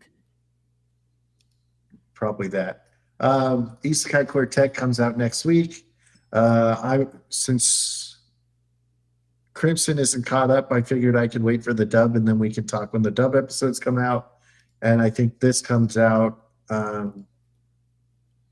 this week. Are you talking about My Hero? I'm not going to be watching My Hero this season. Yeah, so little Chad, is it cool if we wait for the dubs to talk about it? Sure. Okay, sweet. You don't got to worry about me. I kind of know everything. I kept up with manga. So that's not what that one is. They're not vampires. It's worse. All right. So that is we're just past the 2-hour mark. We have wrapped everything up. Do you guys have anything else you want to say before we tell everyone to fuck off? Oh, actually, I do have one thing. So, for this season, since I won't be watching near as many anime as I did in summer, I'm adding a new segment to Animated on the weekends. So, this week I am catching up on The Wrong Way to Use Healing Magic, and I'm going to be talking about that, giving my thoughts on that Saturday. However, there is a poll that is live in the community section of my channel that has 4 anime that the whole channel is able to vote on. That was decided by the chat. And whichever one gets the most votes by the show on Saturday is what I will be watching next week. And we're going to keep doing that over and over and over again until fall is over. Hopefully. I'm realizing I do still need to watch SAO in November. My condolences. We'll see. I'll make up my own mind on that one. So if any of you are here and you want to subject me with anything right now, if I remember off the top of my head, we have what was it? I need to check again. I know there's summertime rendering, a realist hero, how a realist hero fixed the kingdom, Rebuilt the kingdom. rebuilt the kingdom. I was just Akiba reading. Akiba Made War is winning. Yeah. You'll enjoy that and one. What else was there? Oh, Grand Blue was the other one. All right. So to anyone who wants to, decide how I catch up on anime, there's going to be that going on every week. All right, we have to address something real quick. Hold on. Mm-hmm.